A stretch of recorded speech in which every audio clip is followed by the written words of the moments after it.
If we were playing Name That Tune today, in how many notes would you have arrived at the name of that song today? It is, of course, David Bowie's Rebel Rebel. And on this day in 1974, it entered the UK charts, would ultimately reach number 5 a month later. So I think in 1974, a month from now would be spring. This year, I'm not so sure. I am not entirely convinced of that fact, but nonetheless, on this day in 1974, Rebel Rebel enters the charts. It gets as high as number 5, and it was the first hit for David Bowie since 1969, so 5 years between hits, and it did not feature lead guitarist Mick Ronson. Rebel Rebel entering the UK music charts on this day in 1974. This day is Monday. Don't let that get you down. All that means is a whole new world of opportunities here on this show, because you know that every day, the minute the clock strikes 9, we open up the phone lines and welcome you into the daily conversations. 519-570-2545, star 570, and 1-800-570-5715. Email is always open as well, mike@570news.com.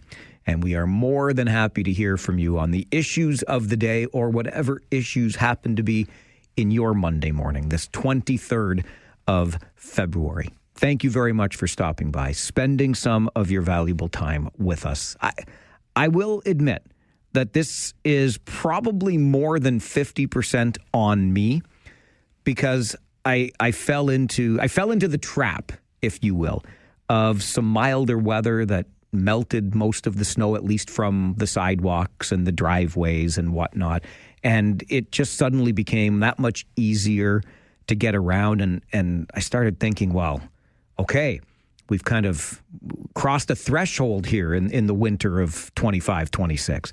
And then I was away in Erie on the weekend with the Kitchener Rangers, and Josh Piercy and I, when we're on the road, we always like to get out for a walk in the city. And, well, for two reasons. One, it fills time between, get out of the hotel and fill some time before game time. And then it's nice to have some fresh air and see the city a little bit.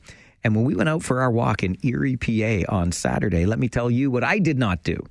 I did not put on a pair of boots. I wore my running shoes because it was bone dry and bare, and it was a beautiful day to take a long walk through the nice city of Erie. I don't think we saw its nicest parts, but nonetheless, there we were enjoying our walk, and I did not wear my boots. I wore my running shoes. So again, probably more than 50% me for not paying attention. But all I can think about is these ding-dang color-coded alerts that we continually get from Environment Canada about the weather, right? We had an orange alert last week that I think meant nothing was going to happen, at least not until the next day. We get these yellow alerts all the time.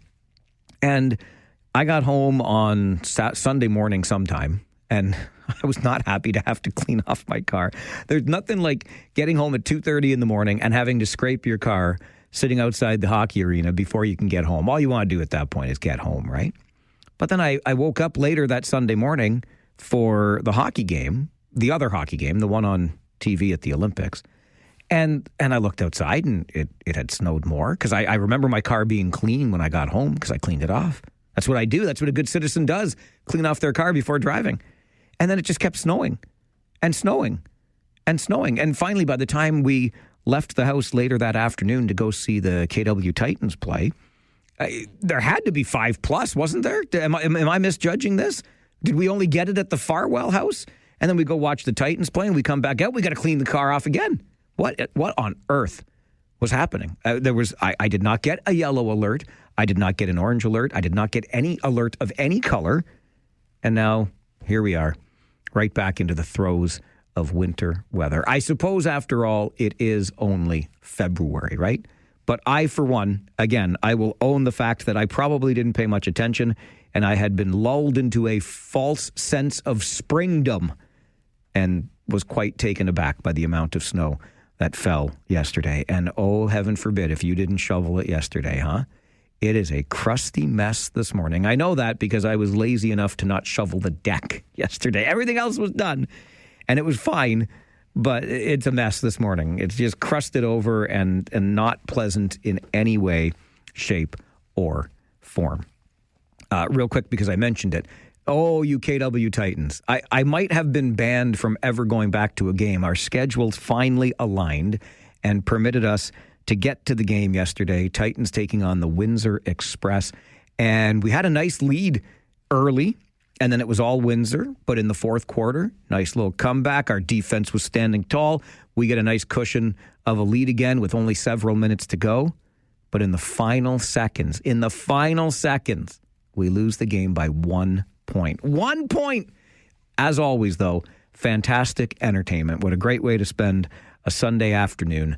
Watching some basketball right here in our own backyard. It really is a terrific environment. But since it was our first game and the Titans did not win, I was warned that I might not be welcomed back. But I will be back, UKW Titans, as soon as the calendar schedules align again. And on that note, thinking of aligning calendars, that's going to come up in our Farwell Show 5 this morning. And it's an alignment or a misalignment of a calendar that I'm pretty frustrated about. But we'll get to that in due time. Right now, let's go to the phones. Our buddy Nate, Farwell's Force member number 8, is with us this morning. Hey, Nate. Good morning, Mike. Morning. You're having a problem with the Environment Canada color system. No, I just think the colors are stupid.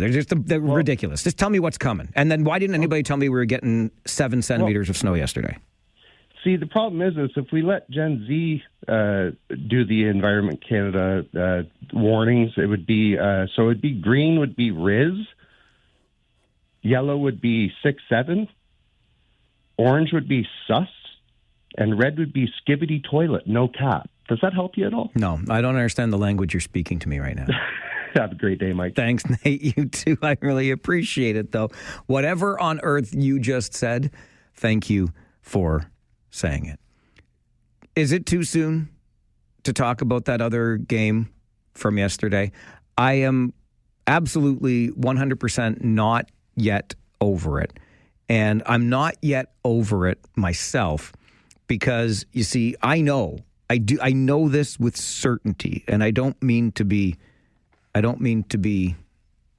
boastful here, but I've seen my share of hockey games, okay? And I know when I'm watching a hockey team, which team is the better team. And there is no question, there is zero arguing that the better hockey team on the ice yesterday in Italy was Team Canada. Zero argument. We were the better team. They had the better goalie, and I get it. A goalie is part of the team, so good on you, Team USA. And that's not a knock on our goaltender either, Jordan Binnington. It was just that Connor Hellebuck, who played goal for Team USA, was unreal yesterday. Absolutely unreal. And so we didn't win. Did you see the looks on those players' faces when they were being given their silver medals yesterday? They might as well have just spat on the medal and handed it back. Canada was not happy. The hockey players, nor the nation, I do not believe. We can say, sure, if we're feeling a little bit more magnanimous today, that, hey, we played a great game. A silver medal is nothing to sneeze at, and that's fine.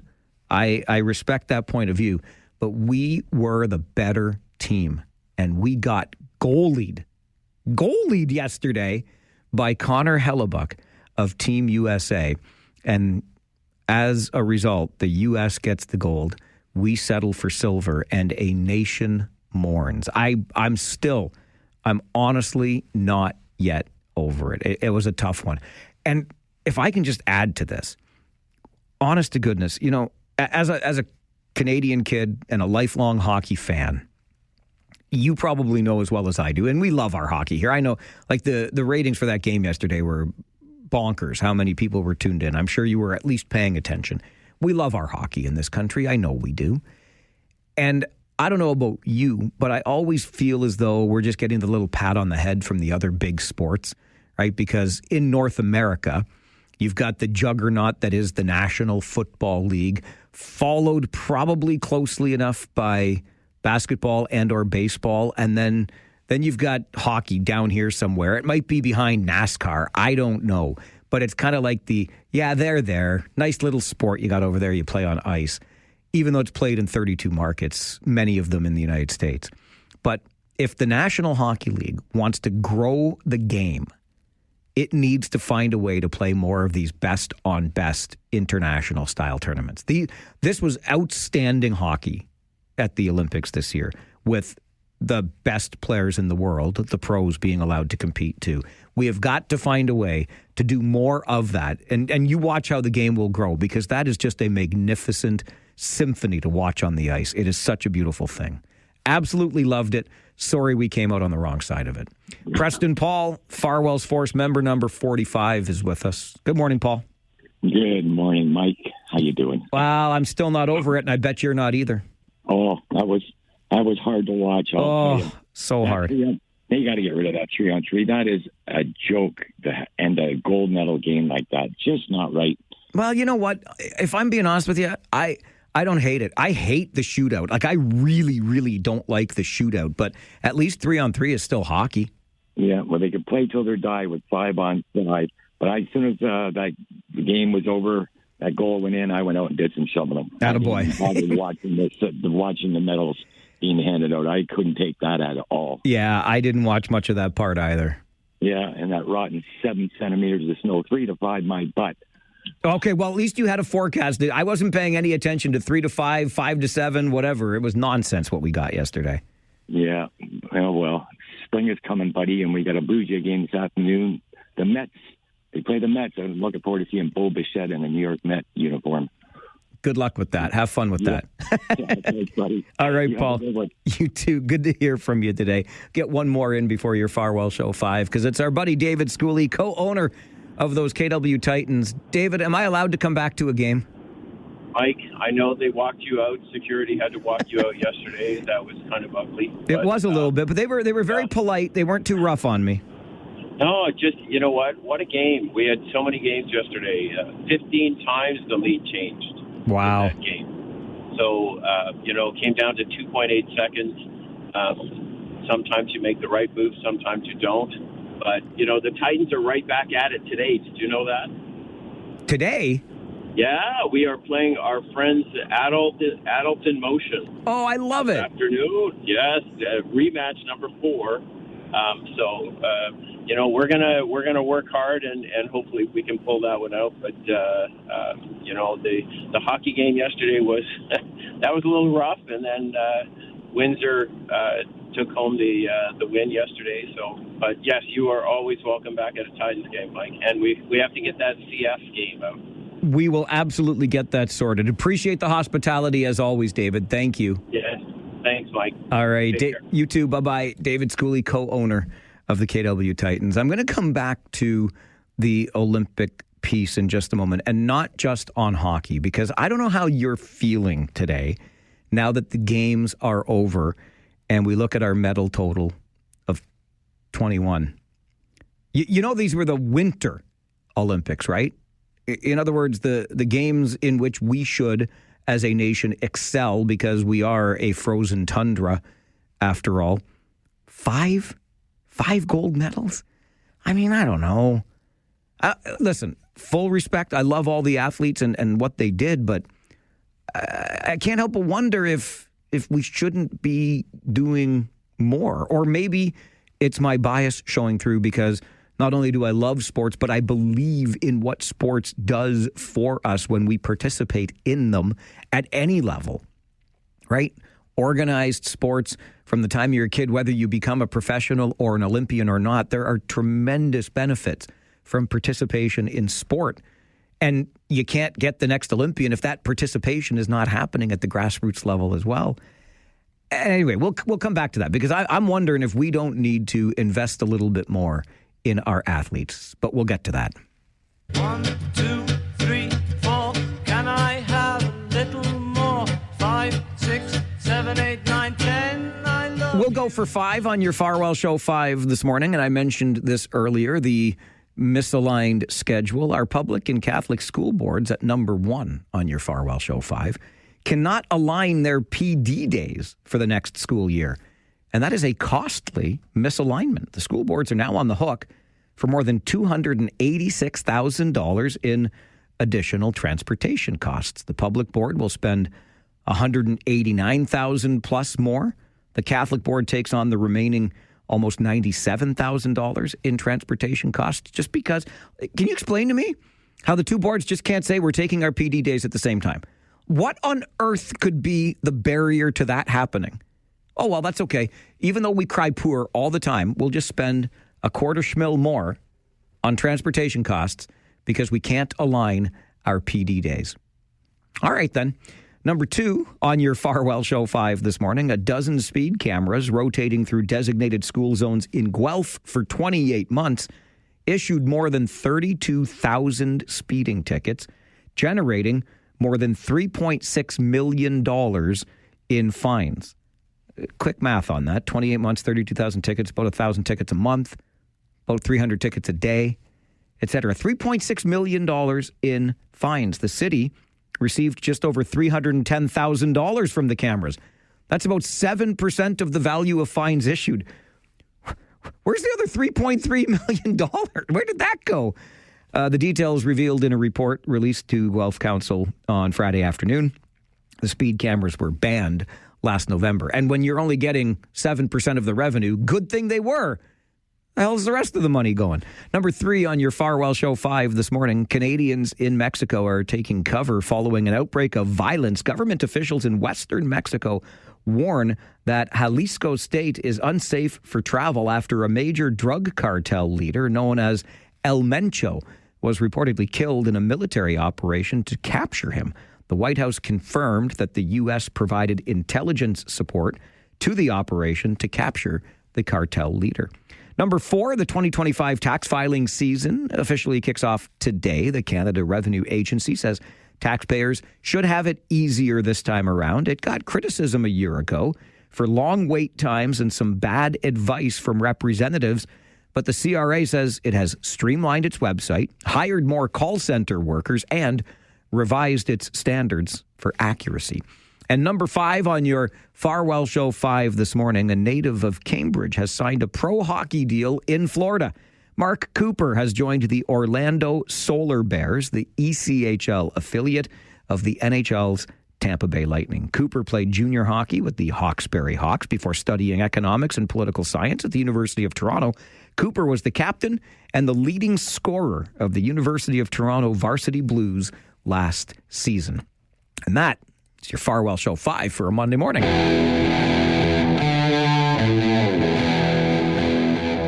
You go to the box, you feel shame. There is no shame, none, in the loss suffered by Team Canada yesterday in hockey. We were the better team.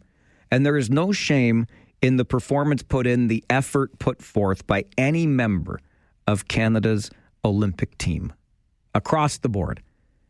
But I don't know about you. I'm left wanting after these games. Quite frankly, 21 medals doesn't cut it for me. Just doesn't. And that's just me. Here's what the CEO and Secretary General of the Canadian Olympic Committee had to say. David Shoemaker in a media conference as the games closed yesterday. Canadians deserve a sports system that is properly funded. National sports organizations are stretched unbearably thin. They are forced to make impossible choices, to cut essential support staff, cut training camps, cut participation in international competitions. They have to choose between supporting athletes competing here and now in Italy and the next generation coming up behind them. These games brought us together, as they always do. In return, they provided an opportunity to ask ourselves, how do we want to show up on the world stage? What kind of country do we want to represent? Who do we want to be? In some ways, I think waiting 8 days for a gold medal emphasized this point. If you felt something when they finally raised our flag and they played our anthem, you understand what I'm talking about. There is only one solution to this challenge. Core funding for national sports organizations has not increased in 20 years. It needs to. When we call on the federal government to inject more funding into sport at the national level, it's not just for the sake of medals, though we know we can win more and that Canadians want us to. It's not just because Canada spends less per capita on sport than our G7 peers. And it's not because the private sector isn't doing its part. We need to invest in the future so many more Canadians can experience the many more benefits of sport. So more of the best of us can live their Olympic dreams wearing the maple leaf, because that is what a country like ours should be doing.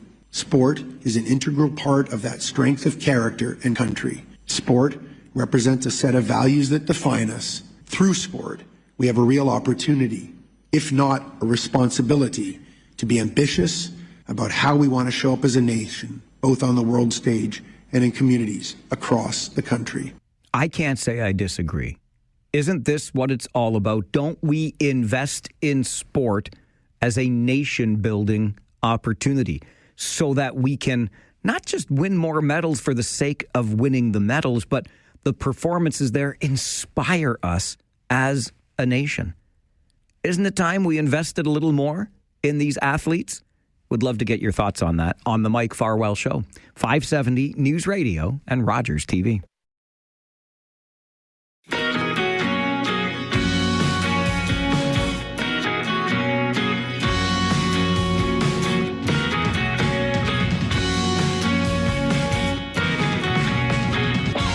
David Shoemaker, who is the CEO and Secretary General of the Canadian Olympic Committee, echoed Prime Minister Carney's Davos speech in his closing media conference at the Milan Games yesterday, talking about that speech and its call to action for Canadians, not just elbows up, but talking about this new way of doing business in this new world order, what Canada's role in all of that can be.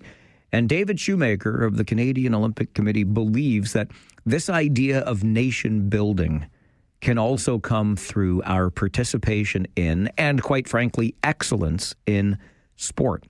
And we have been underfunded. We haven't seen an increase to core funding for our national programs in 2 decades.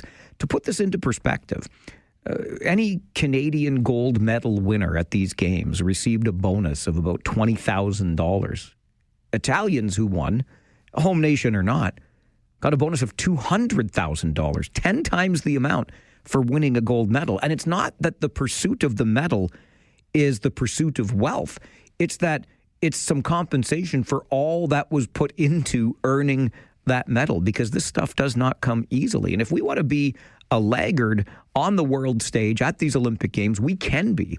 But I would like to have that conversation. I would like to have that conversation about how we invest in sport in this country and how much we value that investment. Because right now, it doesn't appear to me as though we value sport at all. And if you don't value sport, or we don't value sport as a nation, that's okay. I would just like us to be clear and transparent about that then. We have this, that, and the other priority over and above excellence in sports. But I come away from these games disappointed in 21 medals, quite frankly. I'm not disappointed in the effort put forward. We were as Canadian as ever. But 21 medals is not enough. This is the Mike Farwell Show, 570 News Radio and Rogers TV.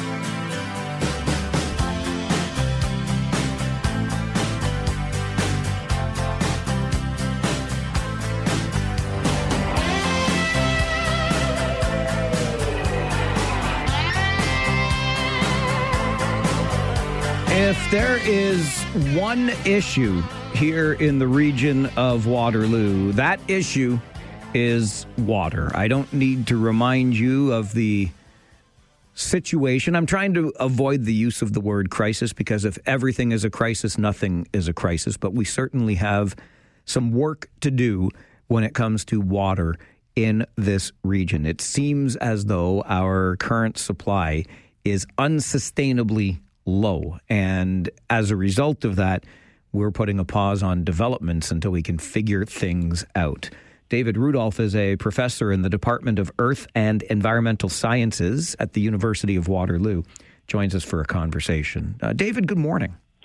Good morning, Mike. How are you? I'm doing all right, thank you. How about yourself? Well, probably like many Canadians, still recovering from those 2 amazing final hockey games, but I'm getting there. I like the way you put that. They were amazing games, and how heartbreaking to come up just short, isn't it? Yeah, I feel really, really bad for the teams. I feel incredibly proud of how well they played. It was just amazing. Yeah, but that's hockey. It is, and very well said by you, sir. Very well said. Wanted to get the chance to talk with you because I know that you know our moraine here in the region about as well as anybody. And as we've been going through all of these conversations around water and what's going wrong with our system right now, the moraine comes up again and again and again. And I'm not sure everybody, I mean, that word, that language might be new to many people as we talk more about this. So as a starting point, David, can you share with us what role the moraine plays in our water system here in the region? Yeah, sure. And I totally understand that. It's difficult to understand it. The word itself, moraine, really refers to a really large geologic feature that sits to the west of KW, that beautiful rolling countryside that we have there, but also plunges underneath the urban limits. And it was deposited through glacial processes and consists of a real complex intermingling of beds of sand and gravel with silts and clays in a very complex way. But those sand and gravel units that are part of the moraine have enormous water storage capacity, and they also have the capability of allowing groundwater to move relatively easily. So those represent the big aquifers that the region has depended upon for the majority of its supply. And of course, the moraine itself and those aquifers are naturally replenished by recharge annually. So excess precipitation infiltrates into the subsurface and refills this reservoir annually. So in a sense, it's a renewable resource. And the region has relied on that moraine as a dependable and I would say relatively inexpensive water supply source since the late 1800s, so over 120 years, illustrating how sustainable it actually is. And much of that time, about 100% of the supply has come from groundwater. Now, about 80% does. We get maybe 20% from the Grand River. Given that history of providing us with this sustainable resource then, David, what might it be that is suddenly causing this low water level in one of our aquifers? Yeah, it's a bit of a complex situation. Probably the two main reasons for it. Groundwater levels fluctuate seasonally in response to variability in recharge. That's just a natural process. And during dry periods, droughts, for instance, when recharge may be much lower than the annual average, groundwater levels can drop. And that's particularly notable in the shallow system at the water table. Deeper down in the lower parts of the system, that response is delayed. So the deeper systems don't see it immediately. It may be delayed by years even. And clearly in the last 5 years or so, we've had a couple of extended dry periods. So part of the lowering ground level water levels in the region may be related to that, but the other part of it, particularly in the Mannheim area, is that if you're pumping these systems for an extended period of time at rates that are locally not sustainable for the aquifer system, in other words, the aquifer eventually can't produce that much water on a continuing basis, it reaches a high peak extraction rate for a period of time, and finally the water levels will drop to the point where the wells won't be able to function as they were designed. So that recently the Mannheim pumping area has been relied upon to provide additional water to replace water that was normally provided through other parts of the infrastructure. So systems that have gone down because of repair or maintenance needed to be offset by extended pumping in certain areas, and that part of the aquifer system is so prolific that it was used to draw that extra water from. But it illustrates that even over a long period of time under heavy pumping rates, the system finally reaches a limit. And I think the combination of those is what's led to this lower water level locally around those wells. It's so interesting. And I had wondered about any extended dry periods, of course, which we can all recall in very recent memory. And so if again, we consider this system as a whole, David, and you pointed out, for more than 120 years, it's been a relatively low-cost and very reliable source of water, albeit now down to about 80% provision for our water here in the region, 20% coming from the Grand. But given the state of this entire system, can we reasonably believe here in the region that we can be sustained with only this groundwater as a primary source? So really important question, and that's really what it comes down to in the long term as we perceive the growth and development of the region. So the first thing is it will really depend on how the demand grows over time. So as robust and renewable and large as the moraine system is, like any aquifer system in the world, it has a maximum sustainable yield, and that's obviously relative to how much water circulates through it annually. So I think, honestly, I think that there's more available capacity within the moraine, and it can be tapped by strategic placement of new wells throughout the area, and then management of those wells as optimally as possible. And that's something that we can certainly look towards. The second thing that I think is really in our favor is that the Region of Waterloo is really a pioneer in this concept of artificial recharge. So what this means is that's the reason we take the water from the Grand River. We take it, pump it up to the higher levels in the moraine, treat it carefully, and put it back into the ground at a time when the Grand is flowing at a reasonable rate, so we can increase the storage. So this is an artificial way to help nature get more water into the ground. And that's referred to as the aquifer storage and recovery system the region has been working on. Currently, that system is not performing at its peak capacity, and is one of the things that we're looking at to improve and get up to running again. But many parts of the world are using these managed aquifer recharge tools and methods to enhance recharge. I think that's a possibility for us here. We've demonstrated we can do it. I think we can do it even better. But I think it's clear that we need to build more redundancy into the system. So the fact that we've got multiple sections of the infrastructure down right now illustrated that we're vulnerable to that. And that's nothing new. Infrastructure is old. Water is infrastructure heavy. All around the world, infrastructure is failing. So we can anticipate that. So what we need to do is look for ways to get more redundancies, more water into the system. And ultimately, to tell you the truth, we may get to a point where we have to consider some reuse options for non-potable sources, toilet flushing, lawn watering, car washing, whatever we would look at that doesn't require potable water. We may get to the point where many parts of the world are in doing some water reuse.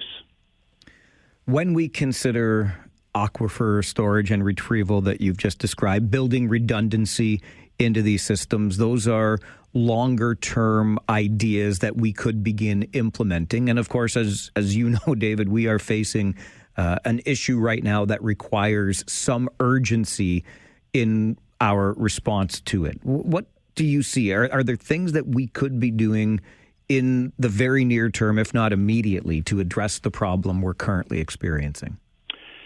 So again, that's probably the key question now as we need to get things back on track. And I imagine the number one consideration is getting our infrastructure back operational, fully operational, including the Mannheim water treatment system, some of our well fields that are down for repair. That I know is a major focus for the region. They've got the right team there to figure this out, and it's moving forward. So getting the infrastructure back up will get our capacity higher, and we'll be able to back off pumping on those wells in Mannheim and let nature allow it to recover. That's one of the benefits of groundwater, is it has the ability to recover after we overpump in most places. We get a lot of rain here, a lot of precipitation. Even this last year, we've had a wet fall and a pretty heavy snowpack this winter, so I'm hoping that nature helps us with that. So that'll help those wells to recover. And then I think we can continue exploring and testing for new water wells. This has been ongoing for some time. The region's been working on that and making progress on it, so I'm looking forward to us being able to add some new wells to the system. looking at improving and enhancing that artificial recharge system, that's something that we can work at. These are slightly longer-term options for us. Looking for ways to assess the system together as a group. So assess it at a bigger scale now is something that we need to do. Let's look at some different scenarios so in the long term we're proactive in managing this strategic resource. It's just so key to our development. And those are sort of the things that we need to do. It should be a major strategic priority for us. I noticed that in this conversation, you talk about managing this resource, and it's a precious resource, and it sets us apart from virtually every other community, not just in this country, but around the world, the way this is working. And I completely understand that. Would a pipeline be, like, does that thought of that make you cringe? A pipeline to Lake Erie, of course, I mean. Yeah. So if we look at that, I'm old enough to have been around when the debate for building pipelines 30, 40 years ago was a major consideration. And through a very careful work by the region, we didn't have to do that. If we had to go to building a pipeline, first of all, it would probably take decades for that to occur. So it's not a short-term solution for us. We need shorter-term solutions right now. The cost of it is, of course, astronomical. The ability to get it done and get permits to bring that water all the way back up to where we're going to use it here through different parts of the land is also a challenge. So it does make me worry about how we would be mortgaging the future, knowing that we can maintain this incredible resource we have by careful management. And it may not take us, it may not last another 100 years. I'm not sure. It depends on the growth here. And that's how we have to look at it as a community. Do we want to grow within our limitations? But I can tell you, having that resource right in our backyard here, that's really led to so much prosperity in our area. So many other communities have to go a long way away to get water to keep sustainable. David, I really value the perspective. Thanks very much for joining our show this morning. Thanks a lot, Mike. Take care. You as well. Bye now. Bye for now. David Rudolph is a professor in the Department of Earth and Environmental Sciences at the University of Waterloo. This is an incredible and very unique resource, our moraine here in the region of Waterloo, the aquifers that it supports. And management of that long term is critical, unless we're going to reopen those debates of decades ago. And I'm not quite old enough to recall the debates themselves, but as I was entering this line of work, those debates were not so far in the rear view mirror that they weren't still coming up and being relitigated from time to time. I remember those early in my career. And so here we are today, and it keeps coming up. Well, why don't we just build a pipeline to Lake Erie? Yeah, decades of work, billions of dollars, sure. But what can we achieve or continue to achieve as a community by our continued management of this precious and unique resource that is the Waterloo Moraine? Interesting perspective from David Rudolph at the University of Waterloo. I wonder where you're at on this. I said at the beginning, I'm trying to avoid calling it a crisis, because if everything's a crisis, then nothing is a crisis.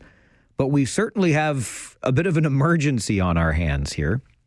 How do you view the situation? Is crisis too strong a word? And what would you like to see us do? Should we just reopen the debate about building a pipeline? Or is there a way to manage our water as we manage our growth here in the region of Waterloo? I want to take your pulse on the Mike Farwell Show. This is 570 News Radio and Rogers TV. I think it's clear that we need to build more redundancy into the system. So the fact that we've got multiple sections of the infrastructure down right now illustrated that we're vulnerable to that. And that's nothing new. Infrastructure is old. Water is infrastructure heavy. All around the world, infrastructure is failing. So we can anticipate that. So what we need to do is look for ways to get more redundancies, more water into the system. David Rudolph is a professor in the Department of Earth and Environmental Sciences at the University of Waterloo. He has extensively studied our Waterloo Moraine and explains in great detail and layperson's terms the importance of that moraine to our water system. We have a very complex yet unique water system, and that's unique in the world, whereby about 80% of our water comes from groundwater sources through that series of underground aquifers supported mainly by the moraine. And as you well know by this point, we have reached a tipping point. We have realized that one of our wells is not operating as it should. We are not getting the water or we are concerned that we do not have enough water to meet future needs. We're doing okay today. And of course, we are now looking at ways to bring more water online as quickly as possible. Worth reminding you that a motion brought forward by Regional Councillor Barry Verbanovic about 2 weeks ago now has, in some respects, kind of lifted that pause on permits for development, because the idea is, look, we can issue the permit now and the building won't start, or the need for that water won't be present for a number of years down the road. So let's keep working on solving the problem as we approve these permits, and by the time they're ready for the water will be there. And also, Regional Councillor Joe Gowing has brought forward a motion suggesting that we not approve any more new water-taking permits for gravel pits in our area until we've got this problem solved. I respect Joe and his efforts here. I think that one might be coming a little bit late, but nonetheless, those are the latest developments in this water saga. Let's go to the phones here from you. Mike, Farwell's Force member number 37, must mean Point Clark. Mike, good morning. Good morning, Michael. And I'm old enough to remember when they wanted to build a pipeline up to Point Clark to draw the water away from Lake Huron. Yep. I think, Mike, as an expat and sometimes visitor to the region of Waterloo, this shows that our planning to 1 million people has not been well thought out. And we've also had the planning failures with the number of students we had. What this does on our infrastructure, what this does to our health system, what this does to a whole bunch of things, right? So I think if we're going to plan to go to 1 million people, we need an overall plan that includes infrastructure, water, health care, and everything else. What do we need, and what is it going to cost us, and what investments do we have to make? We shouldn't find this out as a surprise, right? And I believe probably staff at the region probably tried to alert people to this fact, but the politicians ignored them. So I think we need a more comprehensive study to say, what does it take to get to 1 million people? How much roads, how much transit, how much whatever we need to get there. And if we expand that much, what do we damage our moraine? So, Mike, I'm not seeing any of that done. That's what my thoughts are, Mike. All right, Mike, appreciate that. The only piece I would take exception to or disagree with, respectfully, because that's what we do on this show, but I get the sense, especially because there were a couple of high-ranking positions within the regional government related to the water system, people relieved of their jobs. I don't think politicians ignored the alerts. I don't think the alerts arrived. I think there was a staff error here somewhere, or an oversight somewhere. That's what I believe it to be. I don't know. That's just my take on it. But the idea of a careful plan towards 1 million people makes abundant sense to me, because currently it seems to have been a little careless as opposed to careful. Speaking of our local politicians, one will not be returning to his seat in Waterloo in the October election. He has decided to step down. We'll talk to him about why coming up on the Mike Farwell Show, 570 News Radio and Rogers TV.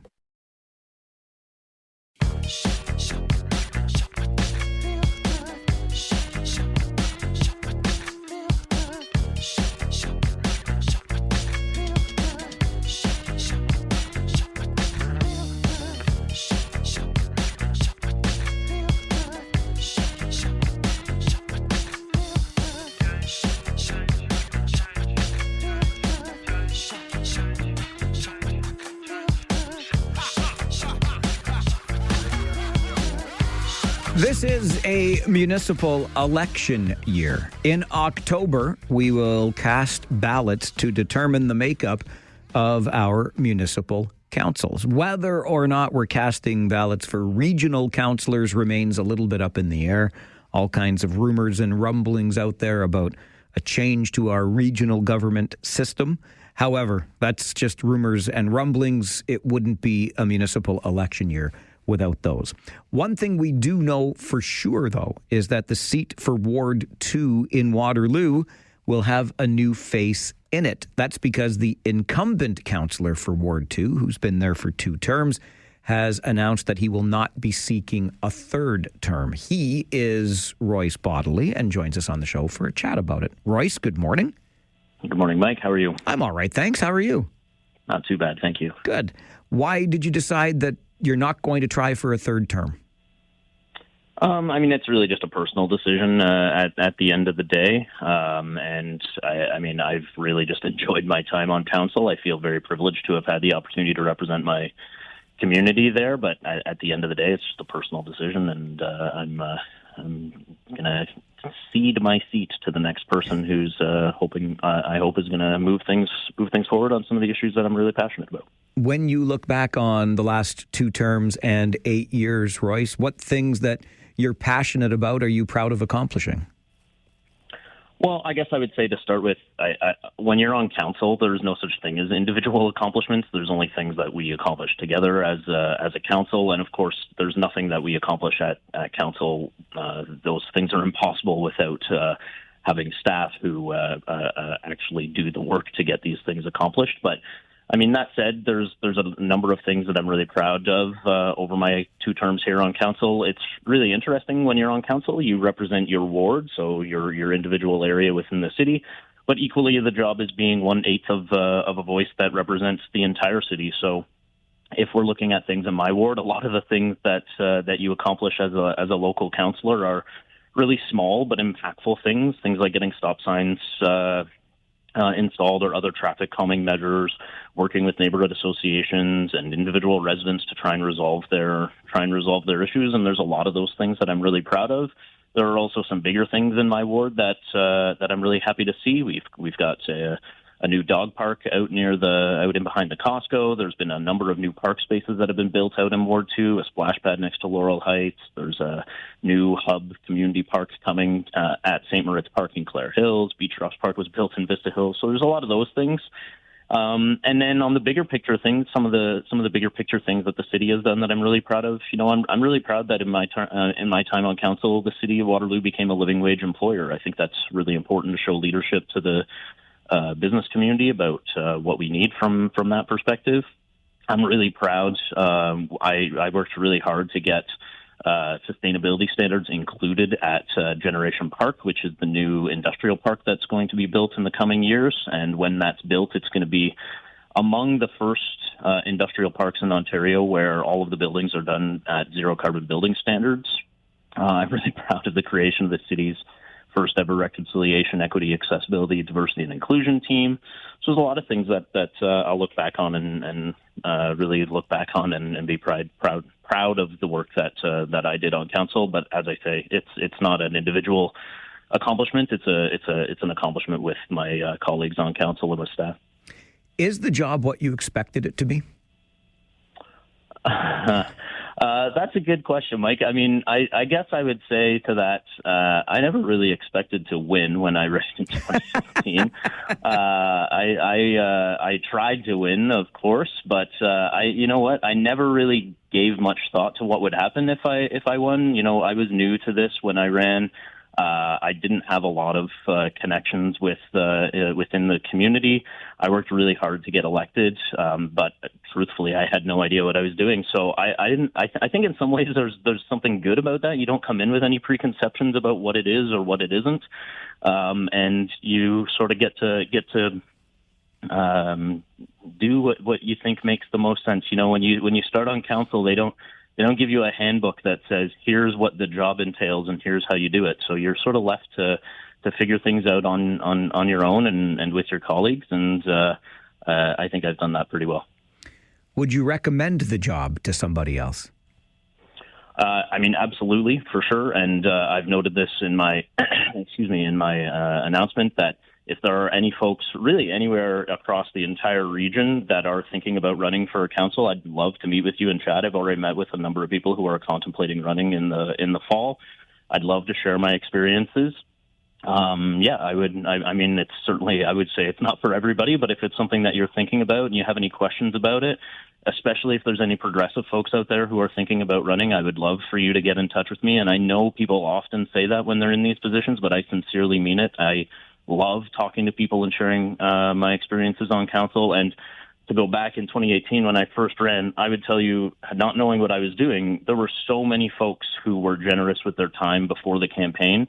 And honestly, it's highly unlikely that I would have earned this opportunity if I didn't have if those folks weren't so generous with their time. So please definitely reach out. It is not yet March, Royce. If I remember the timelines correctly, it is May, the earliest time at which somebody can put their papers forward to express their interest in running. So why make the announcement now? I know that that's what I'm going to be doing, and so I wanted to give. I know that there are folks in the community who may be thinking about running, but maybe not wanting to run against an incumbent, and so I wanted to give those folks some time to think about and plan and meet with me if they would like. And really, I just want to make sure that we have like a really solid group of candidates or pool of candidates for folks in Ward 2 to think about voting for come October. I would hate to leave this to the last minute and sort of leave the ward in a lurch. That's absolutely not what I want to do. So I hope we have a robust campaign with a number of candidates who are sharing their ideas. And I think in order to do that, the more time you give folks to prepare, the better it is. I know that the job of a municipal councillor, at least in this community, is a quote-unquote part-time job. I know that the hours that you and other councillors put in go well beyond the traditional 20 hours for part-time work, and you become deeply invested in your community. Do you completely divest yourself of the community now, or what might be next for you? Well, I'm not sure what's going to be next for me. If there's anybody out there who's listening who wants, I'm going to need a job in a few months. So if there's anyone out there who wants to hire a has-been elected official a few months from now, please feel free to reach out. But no, I intend to continue to be engaged and speak about the things that I'm passionate about. And I think at this point in time, it won't be in an elected official capacity. But as I say, I love talking to folks. And I love sharing my thoughts about things that are happening. So I don't think I'm certainly not leaving the community, not going anywhere, but leaving my seat for the next person to fill. Royce, I appreciate you making time for the show this morning. Thanks very much for being here. Thanks, Mike. You have a great day. You too. Bye-bye. Bye-bye. Royce Bodley is the Ward 2 councillor in Waterloo for now. He has already made the announcement, posted it to his LinkedIn profile last week, that he will not be seeking a third term as the councillor for Ward 2. We know what advantages incumbents have when it comes to municipal elections in particular. And so I would submit to you the idea that if Royce Bodley had wished to run for a third term, he would have likely been successful in that. But for reasons that he describes as personal, he has decided to not seek that third term. Number of things in this that get me thinking. First of all, I would say kudos to Royce Bodley for making the announcement now and allowing anybody who in this election year is considering a run to gather themselves together and start asking questions, leaning on people for support, gauging interest in themselves as a candidate, and it gives ample time for somebody to put together, I think, a decent run at the job. So I wholly respect Royce Bodley for making the decision now as opposed to waiting till the quote-unquote last minute and, making others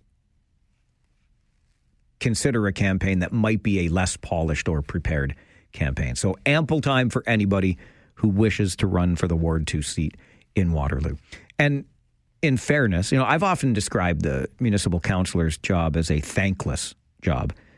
They are under pretty significant scrutiny, especially from loudmouths like myself. And I have been very clear that I think this council in Waterloo over this past term has overspent and overspent wildly. As a council, I'm not hanging that all on one person, but as a council, I think they are way too loose with the purse strings. But that's my opinion. And the beauty of this show is that this company has given me a microphone and the opportunity to share with you my opinion, just like we open up the phone lines and share this platform with you to do the same. And generally speaking, we are critical of our elected officials for overspending, for making decisions we don't agree with and whatnot. And I can understand how that might be a pretty difficult microscope to live under.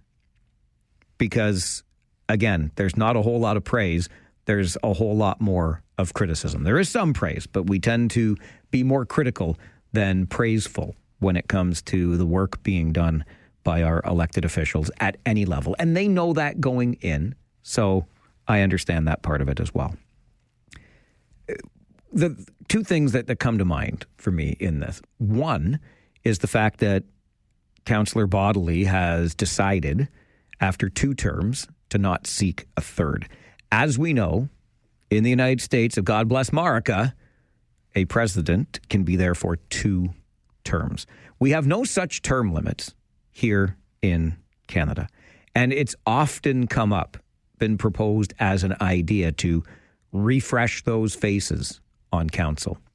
And I'm mixed on this. I really am. I think if I were to fall on one side of the issue, the side would be in favor of term limits. Because I think, and I'm going to say this about our local political landscape today, with as much respect as I possibly can. I know that it will be interpreted by any ears who are hearing it in different ways. And I have many people on councils across this region that I would consider friends. I've known them for a long time. I've covered their work for many, many years. I think they do great work. But I think our councils across the board in this region are long in the tooth. I think there's a little bit too much incumbency, and with that, there's a little bit too much complacency. And that's just my take on it. I mean, anybody who's been in their seat for a while who happens to be listening right now and wants to call me and tell me how wrong I am, hey, the phone lines are open to you as well. But I feel as though we have reached a point in this community when you look across the board from, where are we going to go? North in Elmira, so Woolwich Township up that way, to south in North Dumfries and all around this region. I think we're a little long in the tooth. And I recognize the other side of the term limit debate is, yeah, but if you lose that experience, like just think about what Royce Bodley said. He had no idea really what he was getting into. He didn't expect to win. There's no handbook that they give you when you do win. So imagine how valuable a resource somebody like Diane Freeman, who's been on Waterloo Council for some time, was for somebody like Royce Bodley when he came into the role, right? Because there's somebody with experience, knows the ins and outs, can really help you along the way. That is valuable for the newcomers. But generally speaking, I would land on the side of the term limits debate, on the side of let's have them. 2, maybe 3. You might be able to twist my arm into 3 terms, but after that, what are we doing here? What are we doing? We're getting complacent, I think, is what we're doing. My 2 cents on that. So we could talk about term limits and how you feel about term limits. The other thing I wondered in light of this is Royce Bodley has made the decision for you. He will not be returning to Ward 2 in Waterloo. If there was a ward in this region, and maybe it's the ward that you are represented by, that you would like to see changed, which municipal councillor would you like to see not run again? Anybody that has just worn out their welcome for you? I'll take your thoughts on that, because our phone lines are always open for your thoughts and opinions. On the Mike Farwell Show, which councillor would you like to see not run again in this October's municipal election? This is 570 News Radio and Rogers TV. I think in some ways there's something good about that. You don't come in with any preconceptions about what it is or what it isn't, and you sort of get to do what you think makes the most sense. You know, when you start on council, they don't give you a handbook that says, here's what the job entails and here's how you do it. So you're sort of left to figure things out on your own and with your colleagues, and I think I've done that pretty well. That is Royce Bodley, the Ward 2 councillor in the city of Waterloo for now. For another, what are we coming up on? Month 3. The election will be in October, the 10th month. So 7 more months hath Royce Bodley to hold on to the seat in Ward 2 in Waterloo. He has announced that he will not be seeking a 3rd term. Leads me to ask a couple of questions. And I know, I learned a long time ago in this business, you're supposed to keep it just one.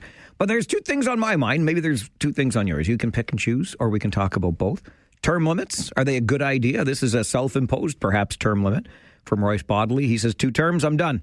I respect that idea. I think in this community especially, we've got a whole lot of incumbency, a whole lot of it. And I think with incumbency comes complacency. It's very easy to win again, particularly municipally. And then there's the idea that somebody without any need for you to do the work is voting themselves out of office, so to speak. Is there another local councillor or mayor or chair that you would like to see not run again? I'll take your thoughts on that as well. To the phones we go. Sean, good morning. Good morning, Mike. Yeah, on the thing of term limits, the problem I have with this is okay, this is a democracy. If you don't like somebody, vote them out. If to me it's a symptom of lack of interest. It's all very well to limit people, but sometimes we've had problems getting candidates to the point where people have won. What's it called when somebody wins because there's no competition? There's a name for that. I can't remember now. You're acclaimed. Yeah, you're acclaimed. We've actually had that here. It's actually embarrassing when it happens because it means there's a lack of interest. And also like when there's really long projects, like for example, the ION. It's nice if there's some sort of continuity. Forcing people out the door with their knowledge just because they've served an arbitrary number of terms. My feeling is, if somebody wants them out, challenge them, get elected, and do it democratically. Yeah, I think that's a fair point, Sean, on the side against being opposed to term limits. You're right. I mean, it's a symptom of our disinterest, perhaps, particularly in municipal politics. And as I am fond of saying, our democratic system is set up in such a way that we always elect the governments we deserve. Simple as that. Scott, good morning. Morning, Mike. Always enjoy the show. Thank you. I think, for me, generally, I just want the best person in the job. If that person is, new and just starting out, that's great. If they've been there 2 or 3 terms, that's fine too. I think, like the previous caller said, the public will decide if someone's gotten stale and they need to go. Just like, your listeners, if they decide, you've been on too long, they can stop listening. I mean, I think it's a fundamental part of our democracy, and the decision needs to be left in the hands of the voters. Whether they vote or not is another question, but I don't think term limits are necessary. Another excellent point, Scott. Appreciate the call. As I said, I'm so close on this one, but I tend to fall on the side of term limits aren't a bad idea. But how do I argue with what Scott just said, particularly the comparison to this show? He's absolutely right. If you've decided you've had enough Farwell, you know where the button is. Don't push that button. John, I got about 30 seconds. Hespo Johnny, I'll be quick. I'm in favor of term limits, Michael. They're maybe lengthen them out to 5 years. There's a lot of people that don't vote, and when it's a full-time job, all the people that are elected want to do is get reelected, so their decisions are accordingly. Bye for now. Bye for now. Thanks, Hespler Johnny. Good conversation on term limits or no term limits. Royce Bodley, 2 terms. He has decided for himself that he's done in Ward 2 in Waterloo. This is the Mike Farwell Show, 570 News Radio and Rogers TV.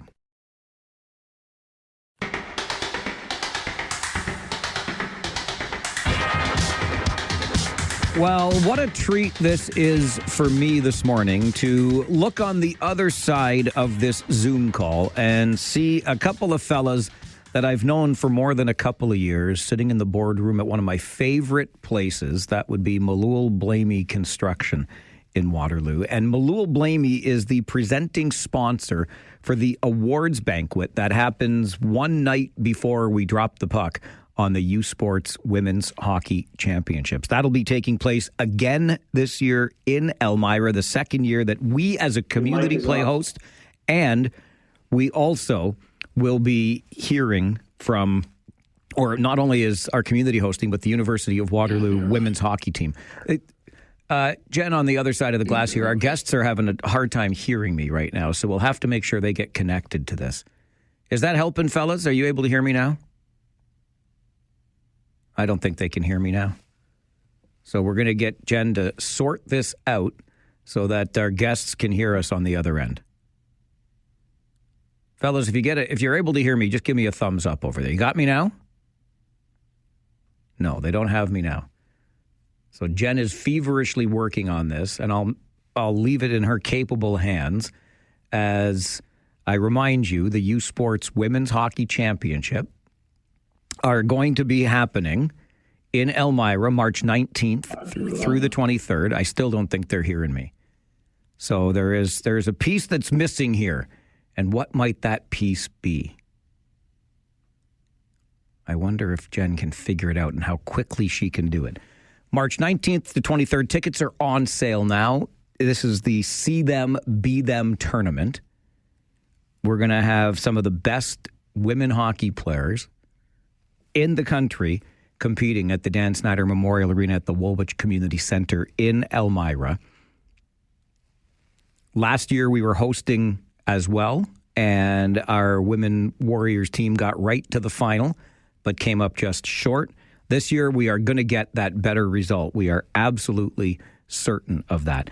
They're about to start the playoffs. Wednesday, the Warriors will play the Guelph Griffins to get the playoffs underway in USports. And again, March 19th to 23rd in Elmira. Malul Blamey is the presenting sponsor for the awards banquet that happens the night before the tournament begins. You know what? We're gonna take a break and get this sorted out. And we'll come right back. I'm sure we'll have it sorted by then. This is the Mike Farwell Show on 570 News Radio and Rogers TV.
It was a beautiful moment when I could see into that boardroom at Malul Blamey Construction in Waterloo. My friends Neil Aitchison and Jeff Shantz were there waiting for our conversation, but unfortunately, due to circumstances beyond my control, a technical glitch has prevented them from joining us via Zoom. I am hoping, with the most earnest hope I have in my body, that we will be able to get them on the phone in the immediate future. our fingers are crossed on that. Just to remind you why Neil and Jeff were here and we were about to have a conversation. It's because of the annual USports Women's Hockey Championship, which is returning to Waterloo Region in now less than a month's time.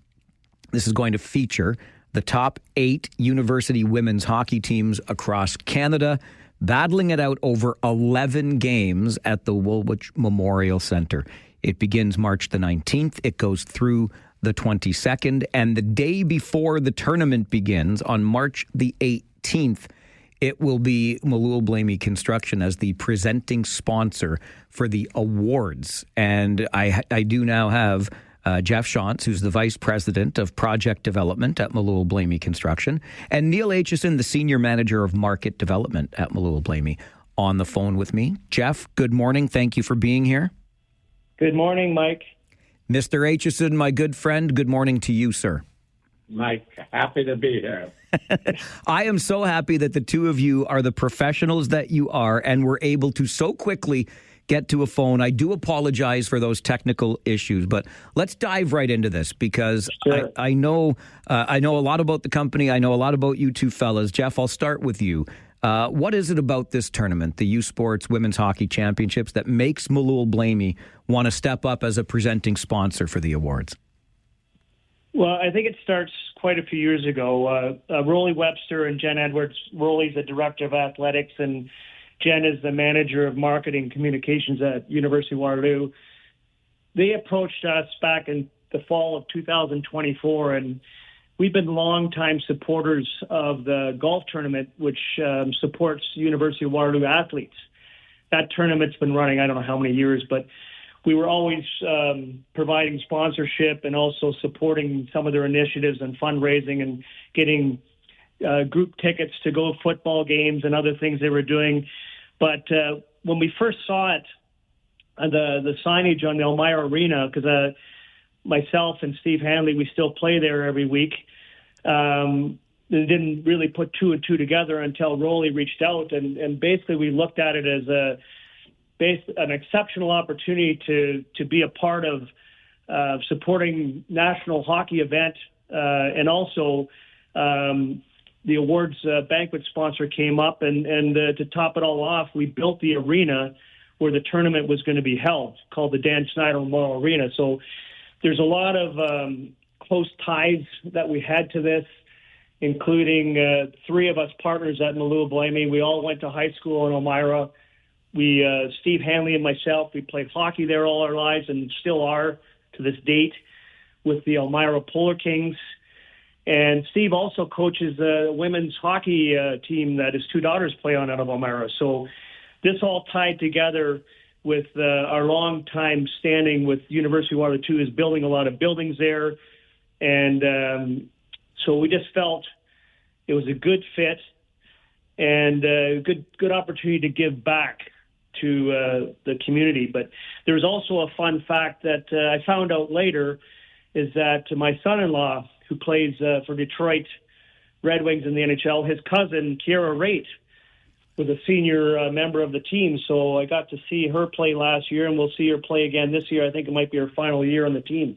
We just had her on the show last week to talk about her excitement as we build towards this championship. And boy, Jeff, what a great story. It's almost like it was meant to be that MB would be as involved as they are in this. So let me throw it over to you, Neil, because I mentioned at the outset, I know a bit about Malul Blamey, and frankly, I have benefited from the generosity when it comes to community involvement, which seems to be a core value there at the company. Why is such a level of community involvement so important to Malul Blamey, Neil?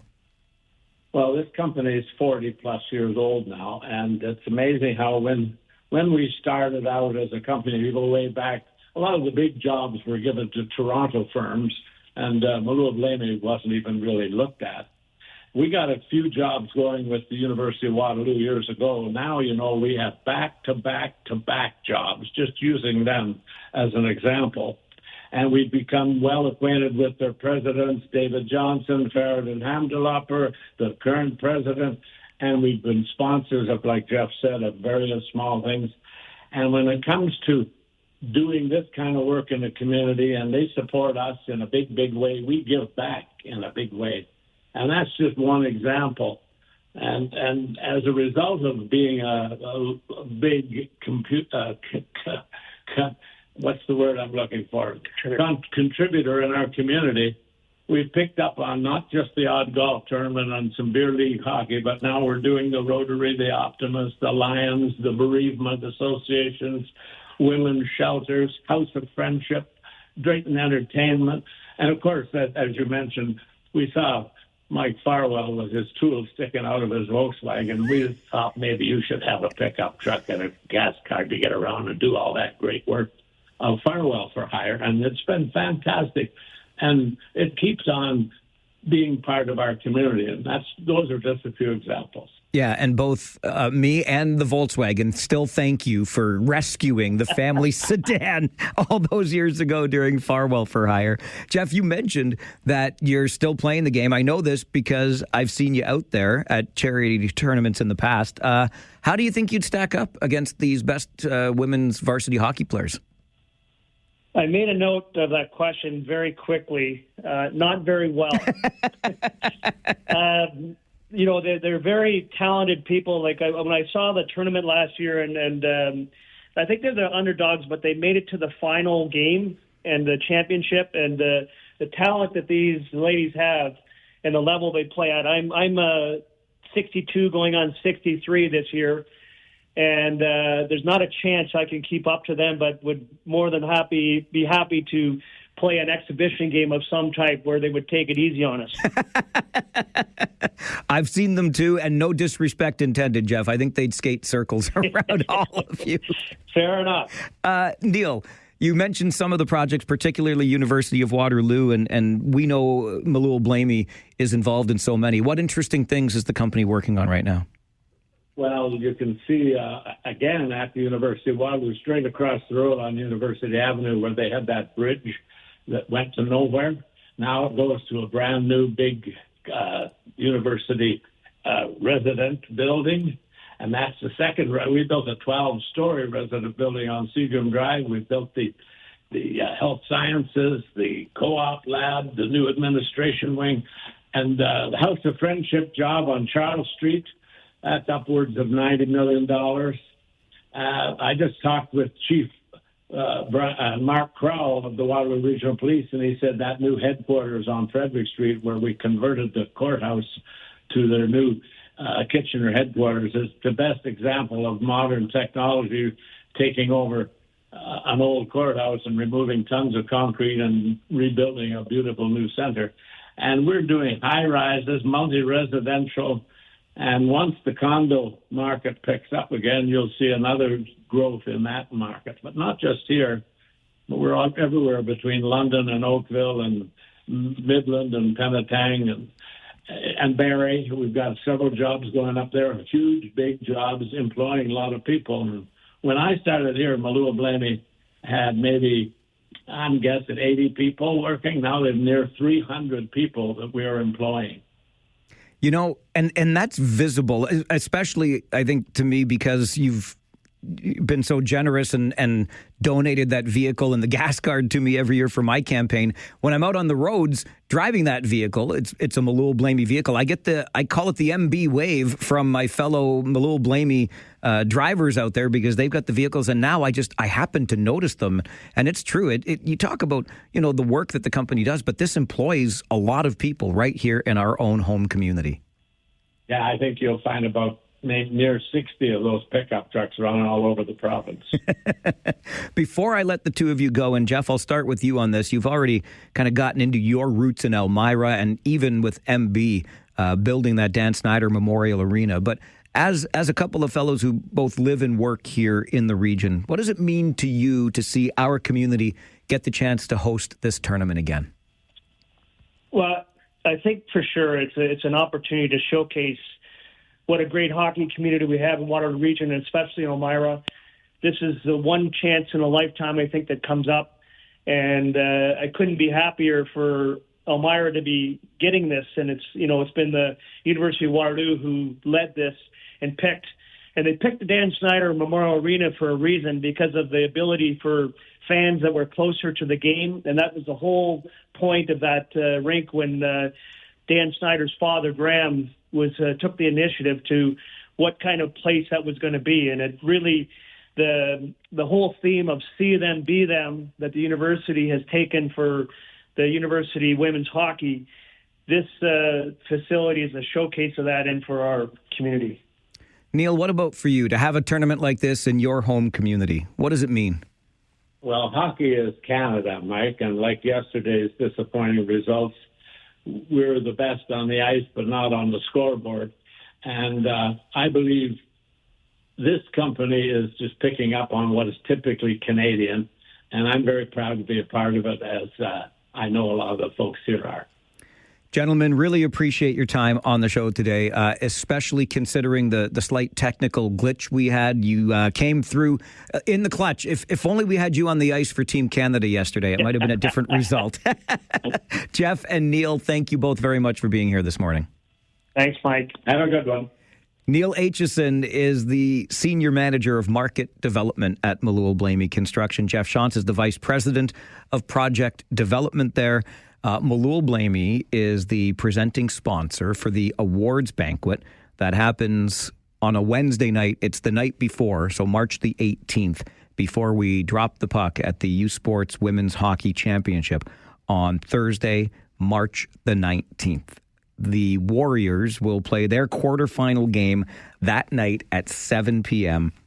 All of this is taking place at the Dan Snyder Memorial Arena inside the Woolwich Community Center there in the beautiful town of Elmira. Same place as last year when, as you heard Jeff talk about, we got right to that final game and came up just short. And look, we were underdogs to some degree in the tournament, certainly in that final game, but our women's team from the University of Waterloo did us proud for sure. And I have no doubt that under the leadership of Coach Sean Reagan, they are ready to head right back to where they were a year ago and this year come out with a different result. So I want to make sure that you are well aware this is just coming up at the end of March break. March 19th through the 22nd. Tickets are on sale right now. See them, be them. I was talking to my coworker, Christine Clark, this morning. She does the morning news with Mark Douglas, as you know. And a couple of things came up because we were talking about that Team Canada game at the Olympics yesterday where we come up just short, losing 2-1 in overtime. And she said her daughter was so upset. She was in tears after the game. Christine's daughter is also a hockey player and is looking so forward. They've already got it in their calendar to be at this tournament in about a month's time. And that's what this is all about. We've got a whole bunch of our local minor hockey associations, girls hockey associations, connected to this tournament because we want to show those young women in our community today what is possible. And for the women on the ice at this tournament, again, some of the very best women athletes you're going to see in this country. Just think with the PWHL, what is now possible for them. And the number of these players that I've spoken to in the lead up to this tournament who mention names like Haley Wickenheiser and Marie-Philippe Poulin as inspirations to them. Just think, I know Haley Wickenheiser's time has passed with our national women's team, but Captain Clutch, Marie-Philippe Poulin, was there again this year as our women's team, just like the men's team at the Olympics, came up one goal, one shot short, but they sure did us proud on the ice, winning silver medals, losing both of those games, the women's team and the men's team, to Team USA. But a great showing at the Olympics by our hockey players, both men and women. And the opportunity that we have from March the 19th through the 22nd as we once again host the USports Women's Hockey Championship. This is a big feather in the cap for the community. It gives us an opportunity to show what we're all about and, of course, how big hockey fans we are. And that arena, you know, when Jeff was talking about Graham Snyder, Dan Snyder's dad, Luann, Graham's wife, Dan's mom, every time I'm in Owen Sound, it's impossible, because that's where Dan Snyder played his junior hockey. It is impossible to go past the trophy display and not just take a moment to think on Dan Snyder, this tremendous hockey player that we had from our community that, of course, we lost far too young. But the Snyder legacy lives on in Elmira, and we will get the chance to bring the USports Women's Hockey Championship back there on March the 19th. And I've got some faith, a lot of faith in the black and gold this time around. This is the Mike Farwell Show on 570 News Radio and Rogers TV.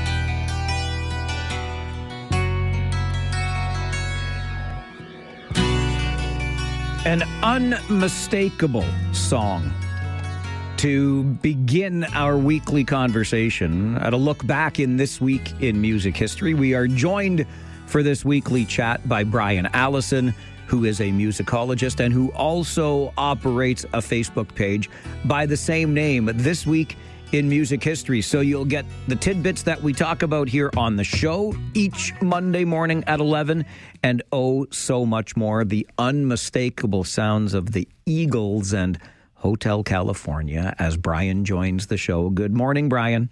Hi, Mike. Don't you wish we could just let the whole thing play? That's a song that I just never could get tired of. No, I'm the same. And you hear that all the time with some of the big anthems like that. Oh, it's played too much. For me, never. I cannot get tired of it. Well, and you've got, that great solo at the end that you're just anticipating the whole song, right? So it's outstanding. Absolutely it is. So why don't we begin right there? It was this week in 1977 when the album was released. Yeah, so they released the iconic title track on February 22nd, and it was described by the band as their interpretation of the high life in Los Angeles. Some clear drug references in the song, but at the time, a 6.5-minute long song was a lot for radio, but because it was such a strong track, radio stations agreed to play it. And it entered Billboard on February 26th. The single became their fourth to reach number one on the chart. So, it later earned a Grammy for Record of the Year. And still really is, even today, the incarnation of the Eagles that still is touring, that's their signature song. Everybody wants to hear Hotel California. Everybody wants to sing along to it. There's some cool trivia that goes along with this song, though. For years, and I don't know if you remember this back in the day, but the Eagles fought rumors that Hotel California was a song about devil worship and cults, and that the song contained hidden subliminal messages both in the lyrics and in the cover art.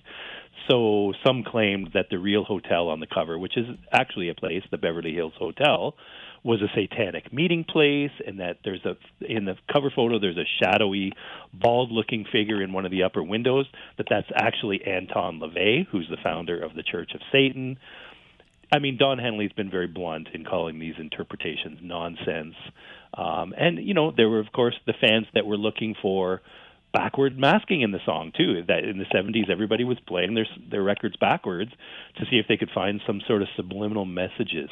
Apparently, people can hear Yes, Satan in certain segments of the song, but, again, the band has always said, nonsense, nothing to do with what we wrote about. It sounds like nonsense, and I'm glad I was blissfully ignorant of these accusations at the band. That seems like a bit of a stretch to me. There was a whole big satanic panic back in the 70s, There was a lot of, religious folks who were looking at rock bands and rock music and sort of saying, oh, that must be demonic, and trying to find meaning where there wasn't any. And I think even a group as easy listening as the Eagles became the subject and the target for this as well. All right, let's stay in the 70s. In fact, as the decade began, this week in music history, it was Simon and Garfunkel's Bridge Over Troubled Water that started a run at the top of the charts. Yeah, what an incredible song. And one of my earliest memories as a music listener, too, I remember my parents having that album and playing it, and I can still, get sort of go back to that moment in the 70s when I used to listen to that music. So yeah, it was February 28th, 1970, that Simon and Garfunkel began a 6-week run at the top of the Billboard charts with Bridge Over Troubled Water, a ballad which has, been sort of, again, another signature song for an act. It featured lyrics by Art Garfunkel, or lyrics by both the band, and then lead vocal by Art Garfunkel. And, it went on to become an incredible hit for Simon and Garfunkel, won the duo 5 Grammys, including Record of the Year. And it was covered by quite a few big artists. Elvis Presley was fond of playing this song in his live sets during his final years. Johnny Cash covered it. Aretha Franklin covered it. Many other people covered it. So definitely a big, big song for Simon and Garfunkel. And sadly, it was kind of right at the end of their career, because shortly after that album was recorded, Simon and Garfunkel decided to go their separate ways for a period of time and do their own solo things. But wow, what a run they had. I think it worked out better for Simon, didn't it, than Garfunkel? You know what? Art Garfunkel kind of did a little bit of everything. He was a poet. He published quite a few books of poetry. He put out a solo album regularly that were, critically acclaimed, but were not commercial successes, of course. He was an actor. He was in several movies, which was part of the reason for the breakup of Simon and Garfunkel. But, I think it's fair to say that from a recording career in music, I think Paul Simon did very well for himself and continues to do well for himself. He's still out there. Yeah, it's a great point. It strikes me we're talking about February 28th, 1970 with Bridge Over Troubled Water, Simon and Garfunkel, which, I know it ages both of us, Brian, but we're talking 56 years ago. You can go back even further, 60 years ago, this week in music history, but it just shows, I think, the staying power of good music. And when I say these boots are made for walking, everybody knows it was Nancy Sinatra. Wow, yeah. This week seems to be the theme of signature songs. Sure. These are all songs that, artists built a career on. This is what they're remembered for. I'm guessing if you ask 10 people, tell me another Nancy Sinatra song besides These Boots Are Made for Walking, people might struggle with trying to find another hit that she had, even though she did have a lengthy recording career. But yeah, February 26, 1966, this was her first number one hit in the U.S., and it was written by a fellow named Lee Hazelwood and featured instrumentation by the Wrecking Crew, which carried the song very well. And it was a long creative partnership between Sinatra and Hazelwood. Just a huge, big song. It topped the charts in the UK, in Australia, in South Africa, among many other countries. And again, it's a song that's had staying power, mostly because it's been featured in so many films. I think most people can remember at least one film or two that it was recorded in. But you look at a movie like The Dirty Dozen, 1967. You've got 1987's Full Metal Jacket. The full song was part of the soundtrack. Austin Powers, his first movie in 97, featured These Boots Were Made for Walking. It was featured in The Hangover in 2009, in Ocean's 8 in 2018. There's a long, long list of movies that Nancy Sinatra has been able to sell this song to, and that has sustained the power of this song over, 60 years. Yeah. Incredible. It really is. Have song, will travel, right? You know what? I don't even know this personally, but is Nancy Sinatra still around? Oh, I'd my have to gosh. Google that. I'm not sure if she's still alive and if she's still out there, sort of working the circuit by singing These Boots Were Made for Walking. I got to think that she must have passed away at some point, but I could be wrong about that. I'm Googling fast. I feel the same way. I think she must have, right? Passed away? No, she's still with us. Still around. She was born in 1940 and is still around. So I'm not sure if she's still an active touring person, but wow, at 86 years old, her song is still very, very well known. Atta girl, Nancy. Brian Allison joins us weekly for these chats about this week in music history. He's a good friend of the show and a musicologist to boot. You'll also find his Facebook page under the same name, This Week in Music History. We will fast forward into the 1980s as we continue this week in music history. And one of the songs it was actually the first song that I used. This is completely random, but connected and only connected to me. But I used this at a get-together with friends the one time to start my favorite game now. Do you think they knew? Because this song to me is such a signature. And I've always wondered, like when you record this song, do you know how big a hit it's going to be? I can't help but think they did know. We'll talk about that song as we fast forward to the 1980s. This week in music history with Brian Allison on the Mike Farwell Show. 570 News Radio and Rogers TV.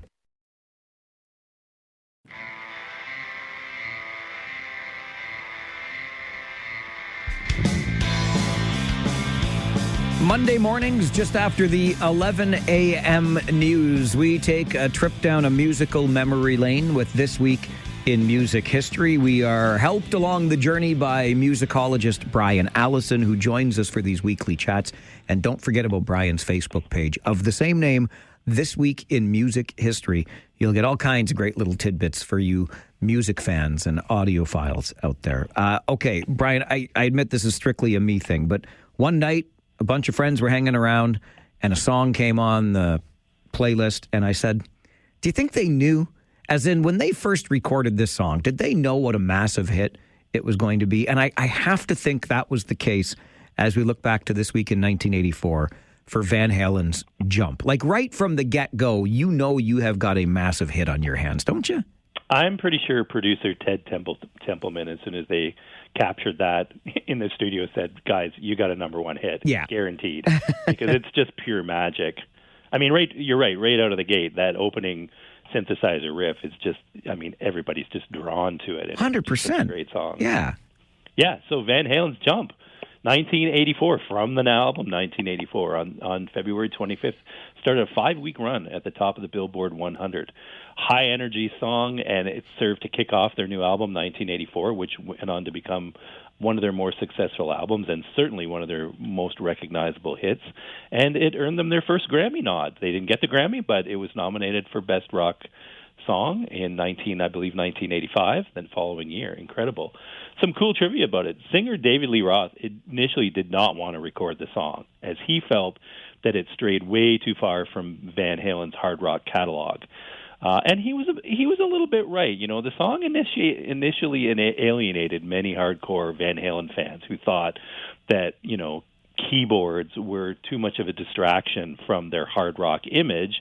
But also, the song famously really doesn't contain an Eddie Van Halen guitar solo, which was a signature of Van Halen. This is what Van Halen fans wanted, was to hear Eddie playing those groundbreaking guitar songs, and then this huge hit song that they have, no guitar solo. It's got a synthesizer solo in the middle of it. So a little bit of division there among the Van Halen fans of the world, but it pushed Van Halen into a larger audience for sure, and opened up their fan base. So that was valid just for that, I think. And David Lee Roth certainly sold it in the video. I mean, he seemed to be fully, invested in the song by that point, for sure. I just think they couldn't resist the fact that this was going to sell a lot of copies. That's a great point. Yeah. How could you not know that, this was going to be an MTV hit? The video was fantastic too, because it was one of those videos where a band said, let's just get some cameras and do a live thing. No fancy sets, no script or anything like that. We're just going to lip sync, and we'll see what we can get out of it. And, of course, it was Van Halen at their finest. All right, so a year later, 1985, This Week in Music History, the Smiths get a first number one album in the UK. Yeah, and what an album that was, too. So this is the Smiths, their second album, hit number one, titled Meat is Murder. And this was their sophomore album, and it would chart 2 top 50 singles. In Barbarianism Begins at Home, and That Joke Isn't Funny Anymore. You can tell just from the titles, it was very classic Smiths, bringing sort of that darker undertone to music, sort of a more cynical commentary on the world at the time. But a great record nonetheless, and one of the Smiths' more recognizable ones. The album sleeve uses a 1967 photograph of a Marine corporal, a fellow named Michael Wynn. It was taken during the Vietnam War, and he originally had written on his combat helmet, "Make war, not love." They modified that image to reflect the album's title, which said "Meat is Murder," which was sort of a theme of, Morrissey, being the strong vegetarian that he is, was trying to get word out there about it. So, socially conscious, and certainly sold a lot of copies around the world, and sort of put the Smiths on the map internationally. It was just earlier this month that we marked the anniversary of Whitney Houston's passing, but she comes up on This Week in Music History by remaking a Dolly Parton tune. Oh, my gosh, what a massive hit that was. I mean, just you didn't get bigger than that in 1993. So she recorded Dolly Parton's 1973 song, I Will Always Love You, and it would go on to become the longest U.S. #1 hit to date, breaking a record previously held by Boys to Men for End of the Road. It was recorded for her soundtrack debut, which was The Bodyguard, which she starred in with Kevin Costner. And I Will Always Love You went on to spend 14 weeks in the #1 spot on Billboard. A pretty incredible length of time for a hit single, and became one of the most successful selling singles of all time, with about 20 million copies of the single alone. Some cool trivia about this song. A lot of people don't know this. Whitney recorded that vocal performance in one take. As if. An almost unheard of feat for a vocal song of such magnitude. Now, I have to temper that a little bit. The song, they did it in one take, and the producer said, we're done here. Like, you got it. This is perfect. Whitney said, you know what? There's a couple of bits where my voice didn't get the nuances that I want to. I'm going to go and I'm going to drop in a few notes here and there just to make it perfect. But essentially, what you're hearing on that record is Whitney singing that song in one take, which is just incredible. It absolutely is, and speaks to the magnificence of that voice that we so tragically lost too young. Just, yeah, I mean, she's up there in, for sure a top 5 of female vocalists of all time. What she could do with her voice was just incredible. Absolutely true. I keep Sinead O'Connor up there, too, for what it's worth. Political issues aside, boy, could that girl sing. Oh, she was so talented. Absolutely, 100%. All right, one more for us this week in music history as we look back to February the 24th of 2010. Wow, a little bit of a dark, sad story here. So Linda Stein, she was the former assistant manager to the Ramones, the punk band, the Ramones. And there was a conviction in court for the bludgeoning of her boss. Prosecutors said that Natavia Lowry, 28, stole more than $30,000 from Stein, then clubbed her with a piece of exercise equipment and left her body in her apartment in New York. That's just awful. A terrible story. Linda Stein was married to Seymour Stein, who was the head of Mute Records, I believe. And Stein's autopsy found that she obviously died of blunt trauma forced to the head. Jurors spent about a day reaching a second-degree murder verdict, and in May, Natavia Lowry was sentenced to the maximum of 25 years to life, and the judge added 3 additional years for the theft of the $30,000. So yeah, it never did.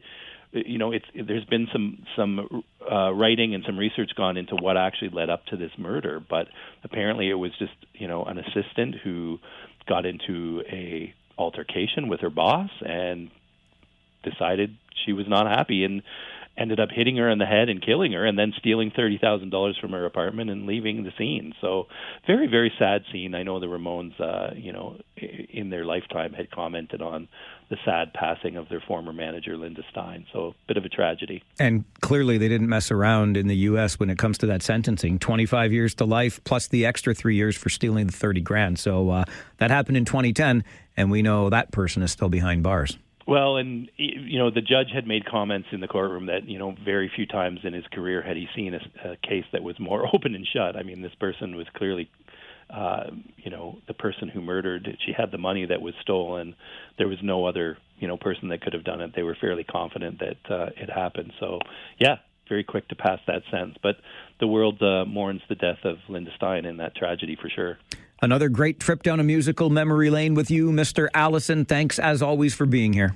You bet, Mike. Look forward to talking to you next Monday. As do I. Bye-bye. Have a great day. Brian Allison is a musicologist. He joins us weekly, Monday mornings, just after the 11 a.m. news. For This Week in Music History, he's also got a Facebook page of that same name, This Week in Music History. So by all means, follow that. Get these tidbits and so much more if you love music. And I know you do because you've mentioned to me on multiple occasions how much you enjoy the weekly chat. And I do too. I mean, listen, music, we may be a talk station, but music is so much a part of our lives.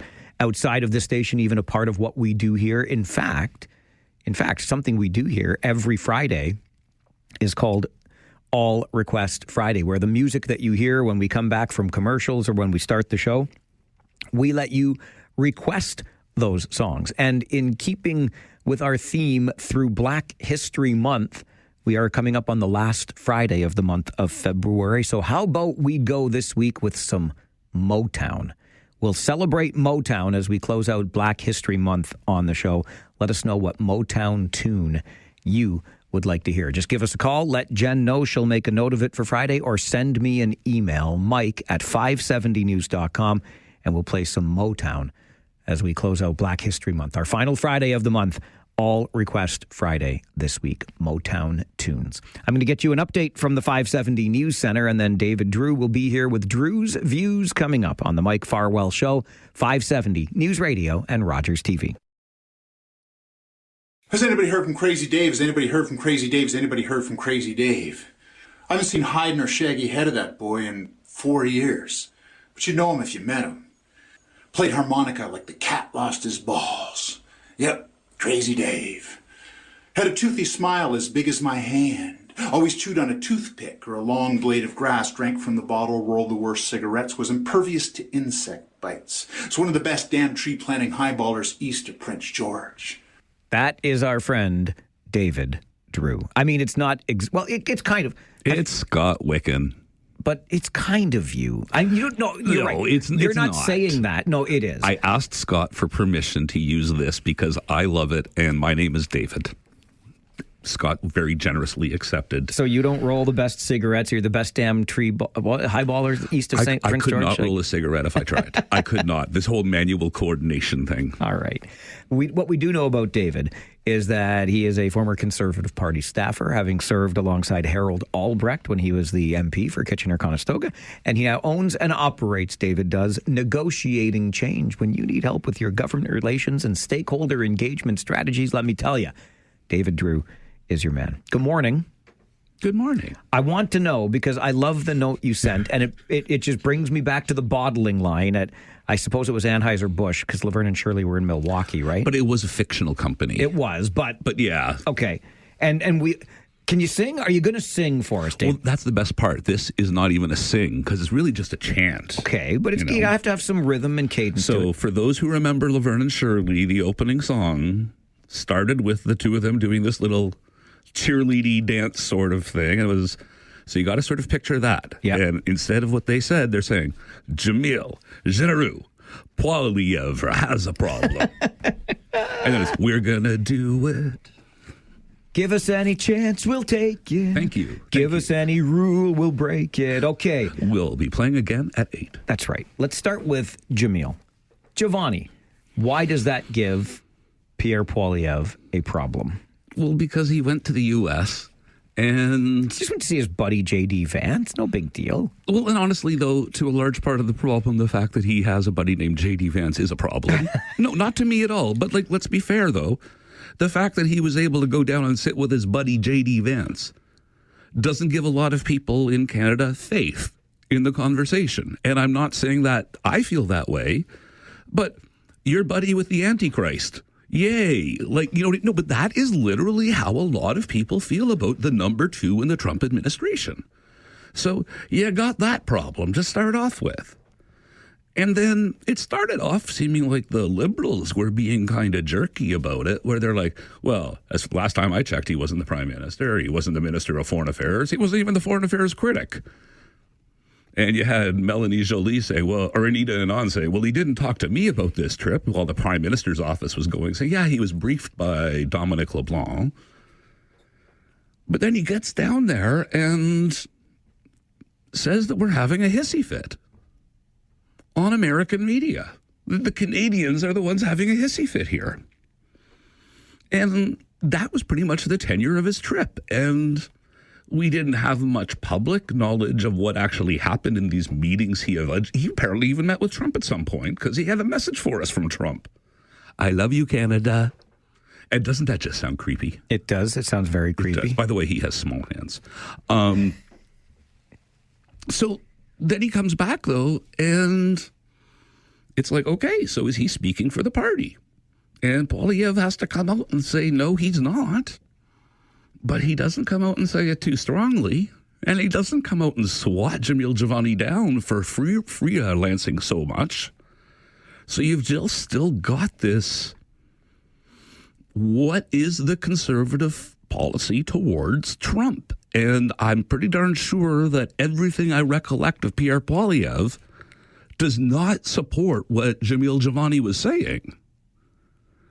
But he has to come out and say that a little bit more strenuously, because Jamil Javani saying this stuff got 10 times the headlines that Pierre Poilievre's distancing the party from Jamil Javani did.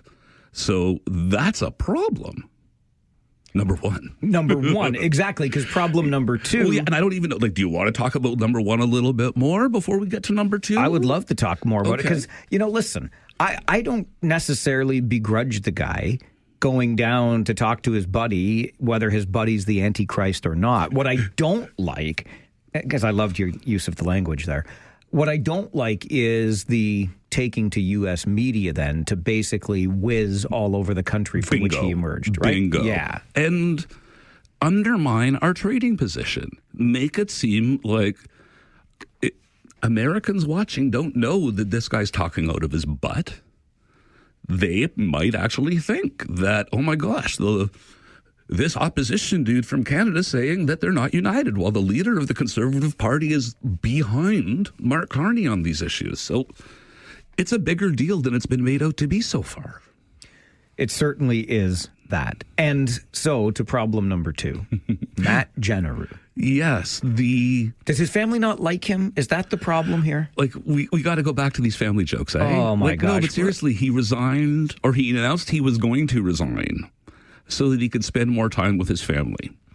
And then in the interim, he wasn't seen in Ottawa. So nothing like some time with your family to make you get back into politics is where I was going to go with the joke. I had that line all... Thanks for stomping my line. I apologize, David.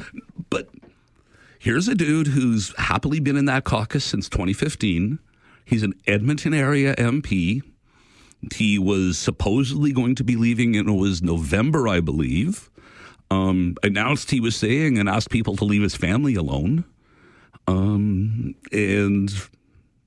now Pierre Poilievre has his 87% support from the convention and one less MP.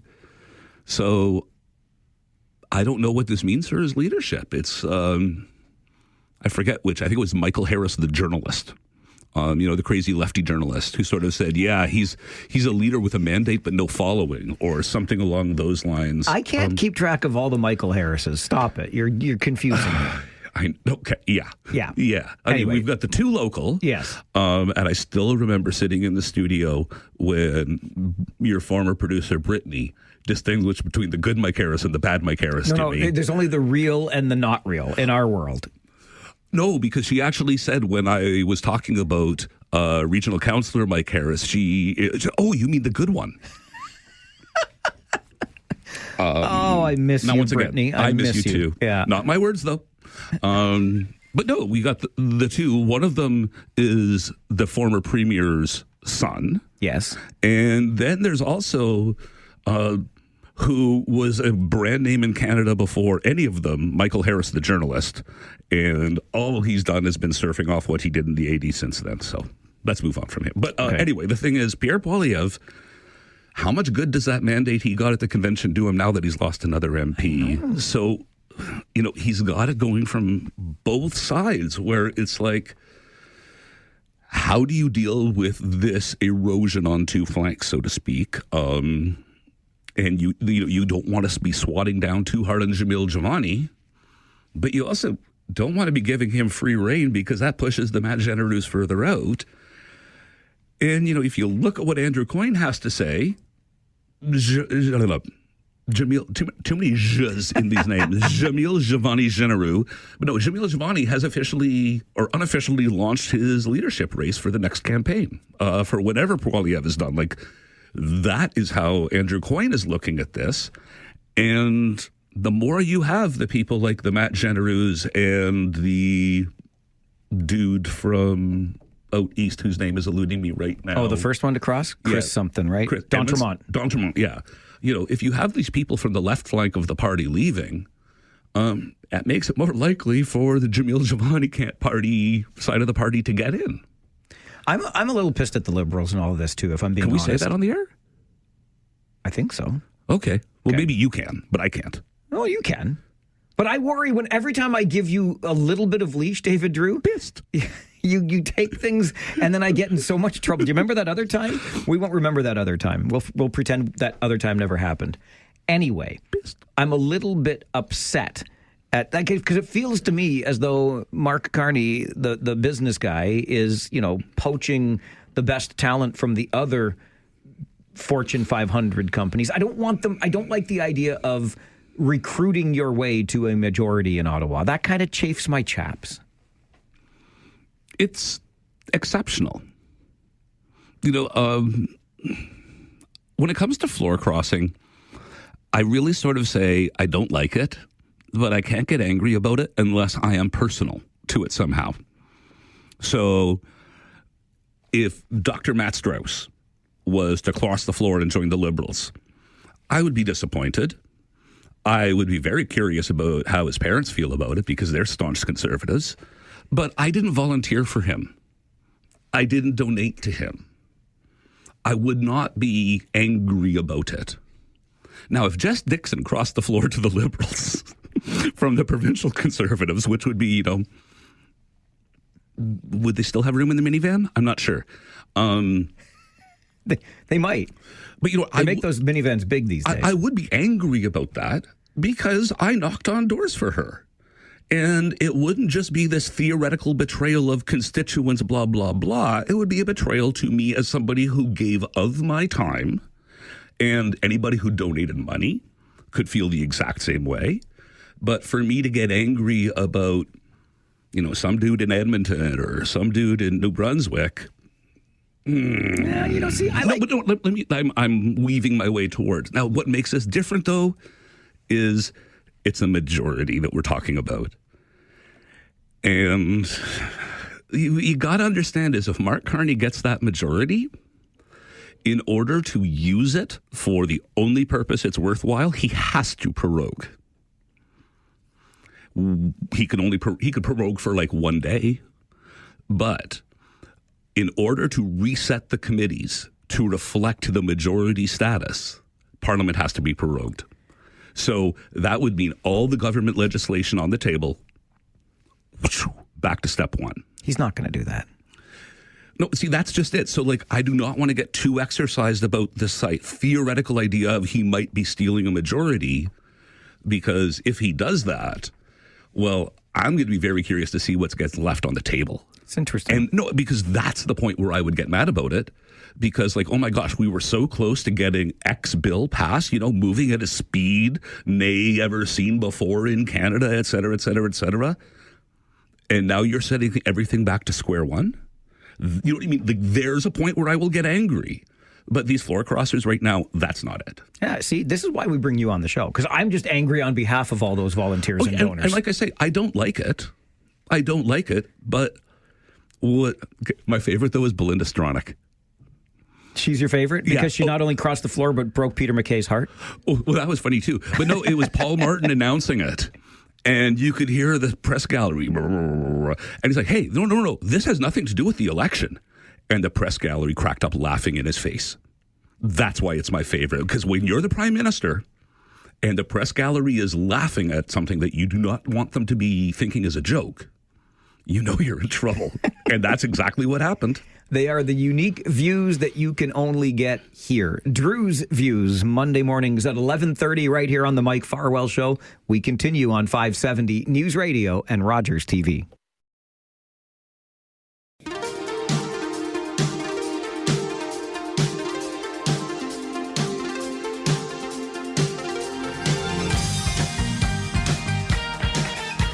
Monday mornings, 11:30. David Drewe joins us, former Conservative Party staffer, current owner, operator, negotiating change, government relations, stakeholder engagement strategies. He brings his views via Drewe's Views. We did not own the podium, David Drewe. We did not own the podium. I like how you phrased own the podium there. You remember the Stephen Harper program? I remember it well. Now, did we replace that with anything? No. Or did we just, that's okay. I believed that, But I really want to verify that because sometimes it's like, well, it was replaced with, it just wasn't hyped. Fair. And I think we let it lapse more than anything. Well, yeah, that's just it. I think it was just, it lapsed and was not replaced with anything that much. And so we kind of got the results we paid for. I started the show by talking about this today. And, you know, I'm biased, obviously. I was not much of an athlete at all myself, but considering the coverage that I do in sports and the kids that I see participating in them, I believe strongly in the value that they provide. And I think there's some nation-building arguments to be made. I was MVP of the midget boys swim team in high school, Mike. So, Come you know, on. yeah. My backstroke was killer. I love it. By the way, how old were you at the time? Midget. So I was in grade 9. Right. So that's, and I had an October birthday. So you know what I mean? U14 now, David. Limited. We call it U14. U14? We don't use that M word in reference. You're allowed, I get it. Yeah. But that's how far we've gone, if you can believe it. Or that's how far we've come. That's how far we've come. Thank you for the correction. You, sir, are right. Thank you for the correction. I get it all the time. People still refer to hockey divisions that way. Yes, Olympics. There's a nation-building argument here for me. There really is. And I'm sorry, 5 golds does not do it for me. Even if you just look at hockey, the men's hockey, you know, we used to have this natural advantage at it, but most major cities now in the U.S. have pretty darn good skating facilities. We used to have a major advantage in women's hockey, too. Yeah, well, no, but just what I'm going for, though, is the idea that there are so many cities of over 1 million people in the U.S. where they have the density for elite hockey training programs for boys and girls, men and women. We can't compete on the level we used to. They have this natural ability through density and size to provide training so they can focus on elite level. We need to focus a lot more from the very beginning to the very end of the pipeline. But we can't expect that a country 1/10 the size of the U.S. is going to get 1/10 of the medals of the U.S. if we don't invest more than the U.S. because they have that natural advantage of pipeline and economy of scale. And what Stephen Harper's program did was it identified areas where we had good chances of winning. Not immediately, because it was a multi-year program preparing for Olympics. It was, 8 years away, I think, when it first launched? It couldn't have been that many. But the thing is, it was targeting down the road where you didn't know which athletes needed help, but you knew which sports we were competitive in. And so how do you think 6 years down from the Olympics and building the pipelines and investing in? And we haven't really had anything like that since. And without something like that, we are going to be a mediocre country at the Olympics because if we don't, we have to strive for excellence. I think it was 2005 that it started, and it was 2010 when we won 14 gold medals. So there you go. Yeah, so 5 years. Okay, yeah. I think it was 2005. Either way. I trust you. Point made. Okay. Yeah. You also made a note in here about post-secondary education, which makes me think you want to talk about tuition increases. Or OSAP cuts, if you will. Well, we'll get there in 1 sec, but also funding increase. Sure. Like, kudos where it's due. Fair. Good point. Funding increase. Yep. Now, I think the reason nobody talks about the funding increase is because by my math, it amounts to very, very little. It really, I think it was $6.5 billion over 4 years, and that's spread amongst universities and colleges. That doesn't add up to a lot per student. It's not going to go a long way. But, yeah, the tuition increases. My gosh, we need those. We need those tuition increases.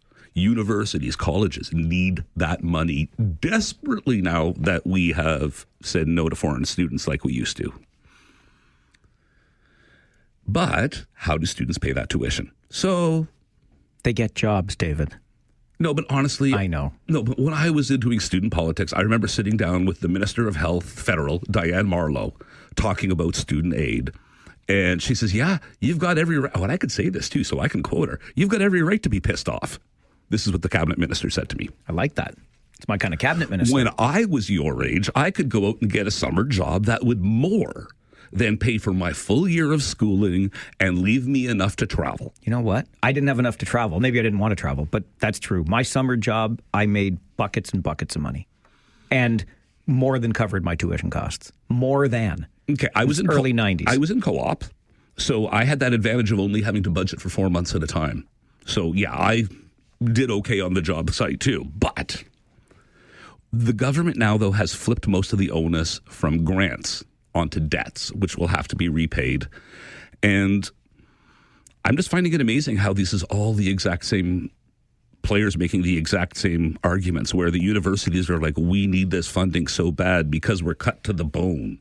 And you've got the student group saying, yeah, they need the money, but it can't come from us. And then you've got the other student group saying, listen, this is going to drive away the marginalized students. When you put stuff onto debt, it doesn't matter how repayable these debts are going to be. Some people, by virtue of their background, are debt averse. They grew up poor. Their parents were bad with debt. Whatever the reason, debt is going to drive some people away.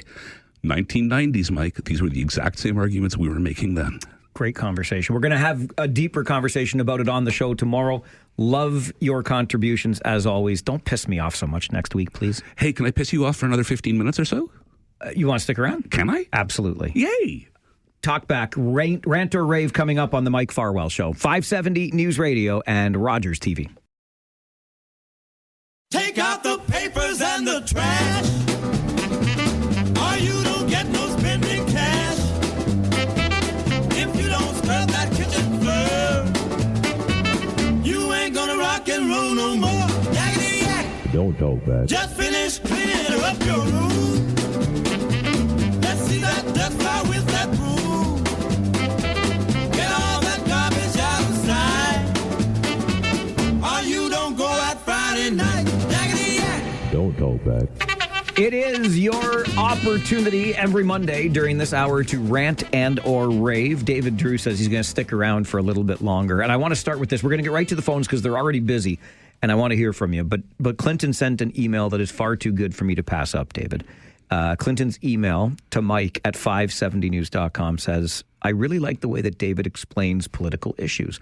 And I appreciate that he's willing to be critical of his own party while also giving credit to the Liberal Party when they put forward good policy or ideas. Here's my question. With someone who seems as level-headed and... Wait a minute. Is this about David Drewe? Yes, it is. With someone who seems as level-headed and informed as he is about the issues we're dealing with today, why doesn't David Drewe put his own name forward for the next leader of the federal Conservative Party? Okay. I'm going to give the political answer first because, I'm going to treat this seriously. Well, the job's not open. We currently have a leader named Pierre Poilievre who's doing a great job. Stop it. That's not why we bring you on the show. No, but the honest answer is I really don't like people. No, you know what? No, but you know what I mean? But do you like Clinton? He was so nice to you in that email. Yes, but... You like Clinton now, don't you? I like people, but you got to understand... I don't like politics in the sense of I like being around it. I like planning it, like managing it. I do not want to be the center of attention. I do not want to be the person who everybody shakes hand with. One of the best things I loved about working for Herald was I could hide behind the camera. So I could be in these crowded places and my ADHD and my anxiety wouldn't kick in because I'd be looking at it through a little viewfinder and a lens. But the people who, I don't want to stereotype, but you tend to meet a lot of people who have spent the last 10 years ruining their lives. And it's your fault somehow that you can't resolve it for them very, very quickly. The number of times I've seen constituents get angry because it wasn't a federal issue and they'd wandered into the wrong office and they were bound and determined to have their rant.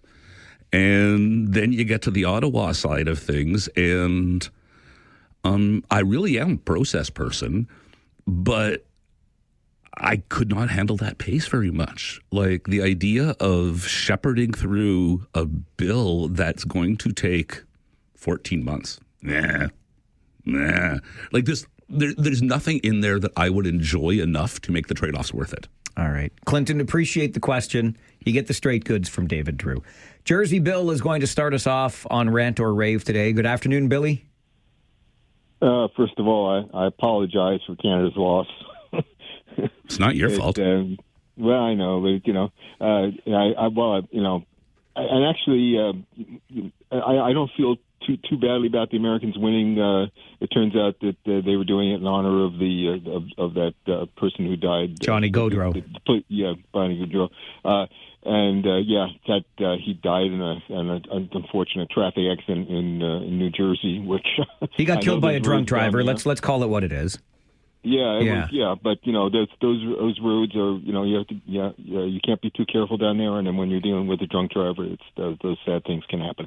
But other than that, I quite agree with David. It's better to work behind the scenes. I tried to work behind the scenes in different campaigns, and if you're interested in politics, that's where you're going to get the enjoyment of working in the environment without having to deal with the heat. And of course, whether it's working in a minority parliament up here or working in the system in the States, which seems to just be geared to gridlock all the time, that's just not a very happy place to be an elected official. You're catching a lot of heat, and you're not, unfortunately, accomplishing very much, at least these days. Billy, appreciate the call. Good to hear from you today. Echoing what you just said. This is an election year. We want people to run, don't we? We do. And just to follow up on what Jersey Bill said, though, knocking on doors for a candidate is actually fun. People are polite, usually. Your biggest worry is that a lot of these people are blowing smoke up your butt when they tell you they support you. Even the people who hate you are polite about it most of the time. It's like the number of times I knocked on a door and somebody slammed it in my face was incredibly rare over all of the campaigns I've worked. Most of the time what it comes down to is, no thank you, you're not my type, sort of, and it's like, thank you very much, because my job is not to convert you. My job is to identify whether you love us, hate us, or are indifferent. Yep. And, if you politely tell me to move on to the next one, I love you. It's a very fun thing to do. And then you run into these people who have questions. You're not really supposed to answer questions, but, they're friendly. Most of the time, people are genuinely curious because they are not engaged like we are. That's because most of the time, or most of the people are actually very fine people. We get confused by that sometimes, but people are fine people, as is Sean, Farwell's Force member number 165. Good afternoon, sir. Good afternoon. It's very fortuitous that David Drewe is with us today. I read an article by Sharon Kaur of CTV, and they're talking about the floor crossers and the gist of it is that moderates are fleeing the Conservative Party due to the character of Pierre Poilievre, because of his confrontational and his angry way of doing things. I was just wondering, do you think that could be the actual case, that maybe the Conservatives are in a bit of an echo chamber right now, that Pierre Poilievre appeals to the hardcore, but he's really not a conciliatory sort of guy who's going to grab the vast majority of Canadians? I'm going to say this as no diss on Sharon Carr. She's not a journalist. She is a liberal operative whose job is to provide provocative thoughts from a liberal perspective. So she's taking the opportunity as a columnist for CTV to throw a hand grenade in the kitchen. Is there some truth to what she wrote? I'm pretty sure there's some truth to it. I'm pretty sure she could write the exact opposite and there'd be some truth to that as well.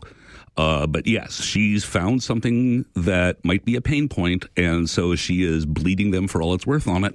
You think it's a pain point? It doesn't matter whether it legitimately is or isn't. It's a pain point that we can keep talking about. Like the fact that we're talking about it right now, that somebody calls in and asks, is this legitimately true? That's the pain point. It's not that it is true. It's that we're talking about whether it's true. That's the pain point. And so she's got us talking about it. And that's good for the Liberals. Yeah, that's a very good way to look at it. And I love identifying Sharon Carr for who she is. We get this line gets blurred far too often for my liking. But also the reason I'm going to bring it up, and I forget who it was who said they like the fact that I poop on my own party. But Clinton. It was, I believe, the Conservative MP, Dean Allison, who went on a rant on Twitter attacking her for her crappy journalistic standards. And so, like, that's just it. Like, I am not saying this is a diss on her. I am saying, like, she is not a journalist. These are not fact-checked. These are... So, yes. Okay. Mark is next with us on Rant or Rave. Hello, Mark. Hi, Mike. How are you doing? Good, buddy. How are you? Good. Couple things for you, Mike. First of all, too bad men's hockey and women's hockey just lost out by a tiny bit. Silver That sucks. was tough to watch. Yeah. Second, now I got a question for you, Mike. You know the gold medals? Yes. Are they real gold? Absolutely. Like pure gold? Yes, they are. What do they weigh? I haven't the foggiest. I've never won one. Well, I know we haven't, Mike. Okay. You know what, Mark? I will use the Google to determine the answer for you. And I kid when I say silver sucks. It really just is unfortunate. But second best in the world. Second best in the world. Continually in the top 3 in the world. Like, yeah, this one is especially a kick in the teeth because of the orange Cheetos monster in the White House. Exactly. There's so many subplots to these games. But hey, at least we didn't have a trade deal with China that took away our hockey. That's a good point. All right. We're going to get one more for David before he goes. Kyle, it's you. Forecheck, power play, Rangers domination. Hey, are we still doing the Laverne and Shirley thing? Wow. Well played. That is pretty good. Hey, I was going to sell my TV after yesterday's game. I was that close to putting on Kijiji. But anyways, I just want to quickly just say that it doesn't matter. We got we didn't get gold. We got silver. But as David Drewe said, we are still the top 3 teams in the world. And you know what? It's back to Rangers hockey now. Junior's back at it. And here we go. And let's bring it back on. I know it didn't kind of go away, but now that the Olympics is done, now I could focus more on that. So thanks, guys. I appreciate it. Have a good day, guys. All right, Kyle. Appreciate it. So here's the thing. I'm going to be that guy for a second here, and we'll finish on this point with you, David. I appreciate the support, the patriotism behind, hey, top 3 in the world, and we did, like, honestly, that men's game. I thought the women were kind of hanging on, and I said that during the game. I thought if you're trying to hang on against this talented American team, the clock's your enemy. We couldn't hang on long enough. The Canadian men yesterday dominated the game. They played a much better game, got beat by a better goalie. I love that you're all looking at this so glass half full. I'm sorry, but it's not good enough for me what we did at these games. It's not. I want us to aspire to and achieve excellence, and silver is not that. Well, we have the aspiration part down. Well, do we? Well, we aspire to. We were in overtime. No. I'm backing up. We were in overtime with professional hockey players, PWHL and NHL. I'm talking the games in general. I don't think we do aspire, Dave. Anymore. We did for a while, but we don't anymore. And I want us to aspire. Well, we aspire. No, we don't. No, but see, like, we don't even pretend to aspire anymore. To quote the late Prime Minister Justin Trudeau, his political career. Hope and hard work. Stop it. We've got the hope. We don't have the hope. I have no hope. No, we have the hope. We hope we're going to do great. We have athletes doing the hard work, but we have no system in place to connect the two. I want the system. Yes, we want another on the podium. Yes, please. But okay, so yes, I am angry about it when we start getting down to these 3 steps back. I just don't want to sound like I'm angry at the results, because then I'm getting a little bit too close to being angry at the athletes. Well, we left them out there. Right. And it's like we left them to dangle. This is, I can't say I'm disappointed about the Olympics, because I expected this. Because going in, it didn't seem like we had put the effort in. Hockey, I am disappointed in, because I figured that's one of the things where we can achieve despite ourselves, because they are allowing the pros in. We have no amateur system to speak of for most of these sports. So without conscious effort, what were we expecting? I admire every one of those athletes who yes. they did us proud, 100%. But we let them down as a nation. Yes. That's what I'm going to say. Okay, you're going to agree with yes. that. Okay. And that's because we let the government get away with nothing. You know what I mean? Like, we weren't supposed to be, like, picking up an athlete and adopting them like a Sally Struthers kid. But in the big scheme of things, this Olympic support doesn't amount to much at all in the federal budget. And if they don't take that leadership, there's nobody else to take that place. All right. I appreciate you hanging around for a little bit longer today. That was fun. I have fun with it every now and then. It's random. It is random. And it's Rant or Rave, which continues even in David's absence on the Mike Farwell Show. 570 News Radio and Rogers TV.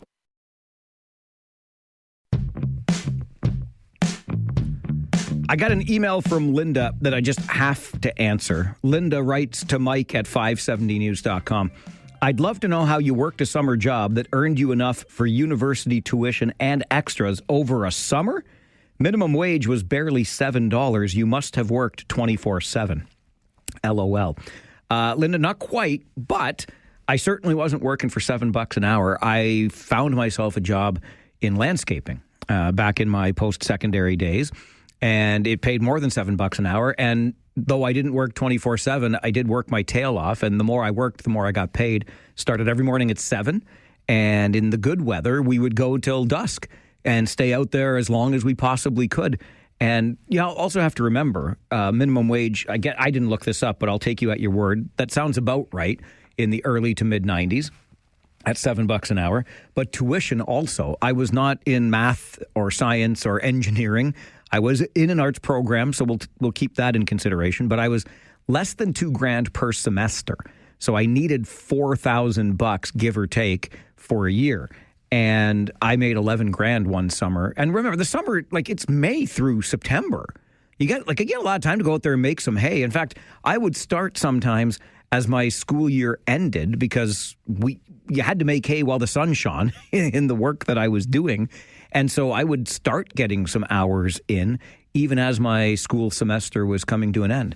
But I was not shy. I have never been shy about saying yes to a shift or a chance to go out there and earn. And so I would balance school and work. And I did. I worked long hours over the summer and made plenty of money to pay my next year's tuition. And then I still did a part-time job for $7 or whatever. I remember making $10 an hour close to back then. My boss really liked me and gave me a quote-unquote managerial position, which came with a little boost in pay. I'm almost positive it was at least $10 an hour. I feel like it was double digits. Anyway, that's the answer to your question. Rant or Rave continues with Francis, my good friend from Listowel. Good morning, Francis. Or good afternoon, I'm sorry. Good afternoon. Good afternoon, brother. I'm glad you were into landscaping. Goes right along with what I was going to suggest. Talking about the water woes. You know, I've always talked about save the water. We all can save on water. Now, there's like the water barrels. We used to have cisterns. And let the water filter into the land around us. Like, there's so much water that just goes to waste. It's terrible. So, like I say, let the water go into the ground. We can make special areas in our own lawns, whatever, where the water will go there, filter down. And you can always tell the people that sneak their water sprinklers on in the middle of the night and stuff so nobody knows. Drive around in the summertime and you'll see what lawns are green and which ones are brown.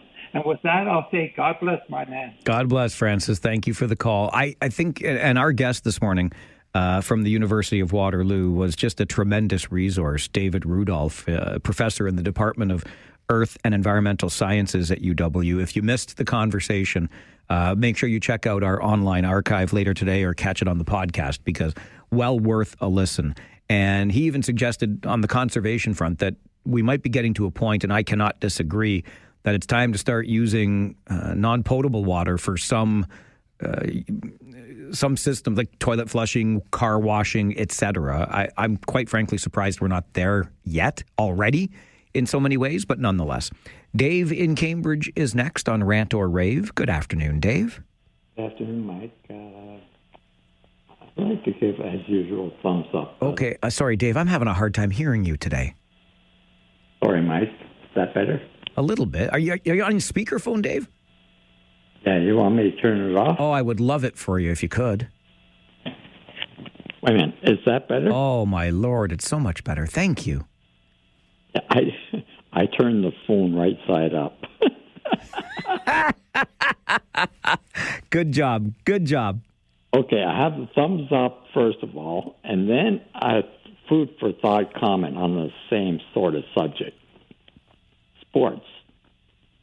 I'd like to give a shout-out, thumbs up, to all the Canadian Olympians, and also to all the sports networks, hosts, and analysts. I think that the whole thing was just perfect. It was a terrific job by everybody involved. So that's my thumbs up and shout-outs on that score. I have a food for thought on the same subject.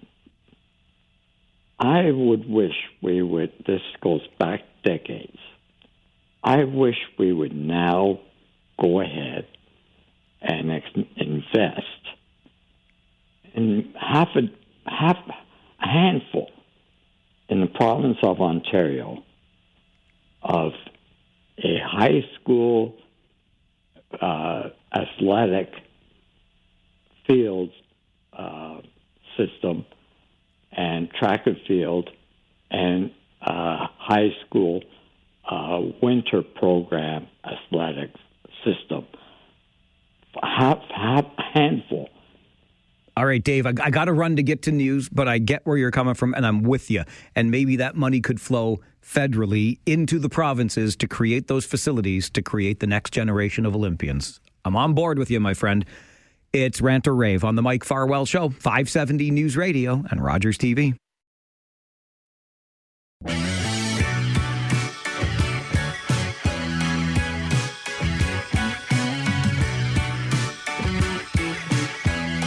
On Mondays, your Talkback Hour is reserved for your rants and or raves, something of a tradition here at the station. Let's get right back to the phones. Hear more. Rob is next. Good afternoon, Rob. Good afternoon, Mike. How are you on this bright, snowy morning? You got some guts, pal. I don't know if I have any guts, but I do want to rave. Okay, I heard I was on my way to an appointment this morning. Sorry, just 1 second. I just want to make sure that, because I know this voice right away. It's Rob Kuhn, our good friend from Environment Canada. I affectionately call him Kitchener Cooney, and I am very unkind to him in the winter. Please continue. You were on your way to an appointment. I was, and then I heard you talking about the snow, and then, of course, then my wiper blade disintegrated, and I'm fixing it. And then there was a bumper in the road and all that sort of stuff. But anyways, yeah, you were talking about all the snow that got 7 centimeters on the weekend. My season total now is 238.0 centimeters, and another station near University of Waterloo is 235. 235? I thought we were only at 200 at the beginning of the month. It's coming up. It's bits and pieces. The record is 249.4 in 2007, 2008, something like that. I may have the years incorrect, but I wrote the number down. And that being said, I am seeing at least 3 snowy systems in the next couple of weeks for here. The first one is Tuesday, which looks like 4 to 8 centimeters, or Tuesday night, maybe early Wednesday morning. As in tomorrow. That's in tomorrow night, yeah. That's been showing up for a while. Early next week is looking very interesting. They haven't made up their minds yet, but there could be 1, there could be 2 systems with snow with that. And from what I've been seeing, what I would actually say is chance of snow or rain, risk of freezing rain, as the jury is still out. And that is when, sorry? That's next week. Next week, okay. If I had to say a forecast for a day, but the confidence is low, but something's been showing in the charts for a while, so we might get some form of precip the first half of next week from 1, maybe 2 systems, and both of them, the latest one I'm seeing, do have some snow with it. So I think we have a good shot of getting a new record season snowfall total because we still have time. Okay, so just do me a favor, Rob, if you don't mind. Yeah. Go pound snow. Pound snow? Okay. I will do that. I would tell you to pound salt, but we're talking about all this snow, and you know how I feel about all this snow. And I promised you, too, when I see 10 degrees Celsius on the charts consistently, I'll let you know. That being said, I've been seeing the odd 10 to 15 degrees show up, and then the next model run takes it away. So it's not consistent yet, but I do promise you this is going to end.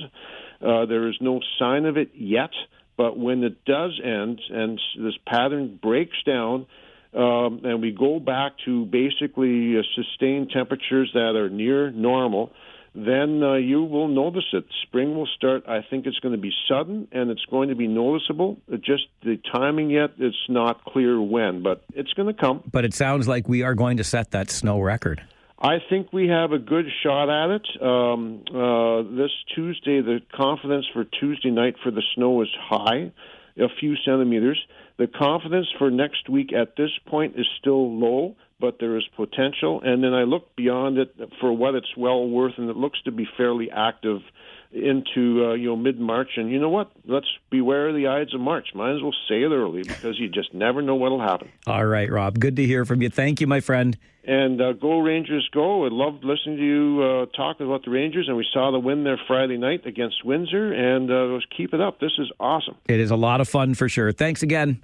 Take care. Have a good day. You too. Bye-bye. That's our good friend Kitchener Cooney from Environment Canada, and he has got the thickest skin in town because I am really not kind to him. Messages I send him at this time of year as if it's his fault. But there you go. We are less than 15 centimeters away from establishing that new snowfall record. And Rob feels as though with the active weather in the next several weeks, we're going to get more than that 15 centimeters to establish a new season snowfall record here in Waterloo Region. Whoop-de-doo, says I. Jesse is next on Rant or Rave. Good afternoon, Jesse. Good afternoon, Mike. Goodness, what's going on with that? Good afternoon, Mike. I wanted to rave out your sister station, actually, Time 96.7. Please do. The Tara and Brady show, or Brady and Tara, I'm not sure which order it goes in. They, in the last few months, have started doing a shout-out at around 7:20. And I don't know if you've ever had the experience of trying to get kids out into the car to go to school in the morning, but ever since I started that, it has been much easier because my kids do not want to miss hearing the shout-outs or having the opportunity to shout out, which they got to do this morning for their father's birthday. So I would like to send a huge thank you to them because it has made my mornings so much easier. I love that. Brady and Tara are the best. Thanks, Definitely. Jesse. I appreciate You're that. welcome. Okay, bye. Have a great day. You know you know what that makes me think. I should really. What did I hear on Rob Snow's show last week? Group my poop. I like to say amalgamate my feces. Either way, I should get my stuff together and make it a set time every day that we remind you that not everybody is a jackwagon, because I like to throw those stories in there. A little bit different than the shout-outs that Brady and Tara are doing. Either way, I'm not surprised in the least to hear that my good friends at Chime 96.7 are making mornings all around this region, because that's what they're here to do. And how much do you love Jesse going from their morning show into our show over the noon hour today? Love it. Oh, the Rogers Radio Mafia here. Throw in Country 106.7 and look out. Tom is next with us on Rant or Rave. Good afternoon, Tom. Hi, how are you? Good. You know why we only have half the Olympics? They're not that good? Because we don't have the Russians. Well, just imagine how many fewer medals we would have received if the Russians were competing for them, too. That doesn't matter. We have to raise our tempo. Like, the only good games is any country that pays the Russians because they play it with a passion. And it elevates the game of hockey. There was nothing wrong with the Olympic Games, Tom. They were great. I'm just disappointed that we didn't win more medals. Well, we're going about training our kids the wrong way. That's what I've been saying. People, they can't afford it. There's no more freezing ponds that you can play. Like, I remember I used to buy used skates for $5. And we just sharpened them, and we skated at Victoria Park in the days. Right now, it's very expensive. And another thing, the Europeans are teaching them how to skate, how to pass, and everything else, and we're teaching our kids to bang each other in the board. No, we're not. Stop it. Stop. You, Tom, you listen, you know not what of you speak today, good sir. They actually emphasize skill. One of the criticisms of our approach to hockey lately is that we are focused too much on individual skill and not enough on team play. We don't. Stop it. Banging bodies, which is, by the way, a beautiful part of the game, but it's not as if that's what we're teaching the kids when they get on skates at 4. You're off base this time, my friend. Off base. Barbara, you're on Rant or Rave. Good afternoon. Good afternoon, Mike. I actually just had some public information I thought I'd share regarding the water crisis. And I'm sorry, I missed your guest this morning, so if he covered it, I'm sorry, but I don't think he did based on comments you've made. A number of people have brought up whether we could bring back or implement gray water systems, which are systems that collect typically your rainwater and then store them in some kind of storage tank in the basement, whatever. And then that water can be used for laundry and other things, lawn watering, flushing toilets. The building codes in Canada and Ontario do not permit bulk grey water systems. So the only way to have a grey water system per the building codes is at an individual house. And the region, as a matter of fact, is piloting grey water systems at 4 individual new subdivision houses. But the reason these went out of fashion is because there's risk of cross-contamination with the regular water system, and that risk is quite high. So these 4 houses, actually, the grey water has to be treated quite extensively. It's just prohibitively expensive to be doing it like it is. So grey water, I'm afraid right now is not an option for for our water system, because it's not permitted in the building codes, and getting the building code changed is about a 10-year ordeal, so it won't be available anytime soon. So let's just take the grey water off the table. We won't be able to do that. It's great to know. Barbara, thank you very much for that. Okay, you're welcome. Have a great day. You too. Bye-bye. I was hopeful that this grey water idea would be an idea for the near future. I suppose not. Rant or Rave continues after this quick break. Stay with us on the Mike Farwell Show. And hey, get in on the conversation. 570 News Radio and Rogers TV.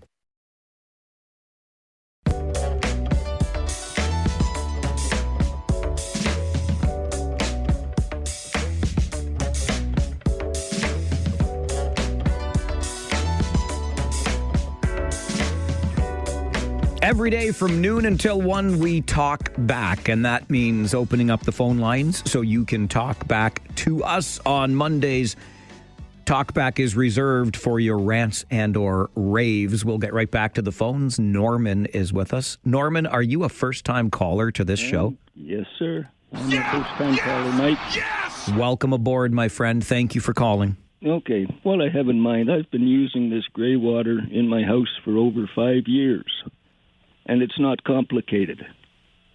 In fact, I only use about 1 cubic meter of city water. It lasts me 6 months.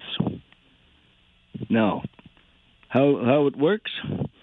I collect rainwater. I use rainwater to flush the toilet. Now, you don't need a water jacket to flush the toilet.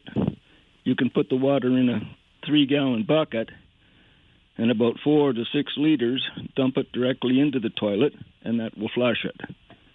So there's no danger of contaminating any lines. You take your bath water, you put it in a couple of buckets, you dump it a bit at a time in the toilet to flush the toilet.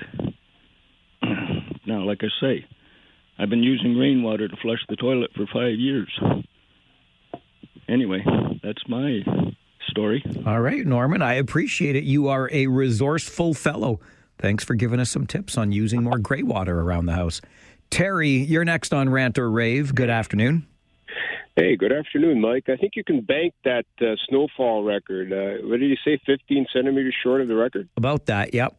Oh, my God, yeah. I think it's going to be broken. I think so, too. I thought we were further away, but I trust Cooney. Yeah, I think there was a bit that fell last night, so they had added to the plan. Mike, I know Mark called about the gold medals.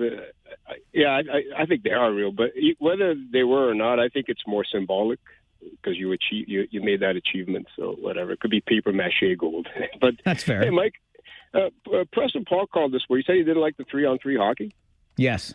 I love the 3-on-3. You know, I'm telling you, even during the regular season, I may miss a regulation game, but if it goes into overtime, I'll change it right to that channel and watch it. It beats that neutral zone crap that they play most often that stifles the flow of the game. I love the 3-on-3. It opens everything up. It takes me back to early 80s fire wagon hockey, which is beautiful hockey to watch. I wish they would go to 3-on-3 on overtime during the regular season. The only problem, Terry, they do go to 3-on-3. No, I meant to say overtime. Sorry, Freudian slip there. I wish they would go to the 3-on-3 in the playoffs during the. In playoffs.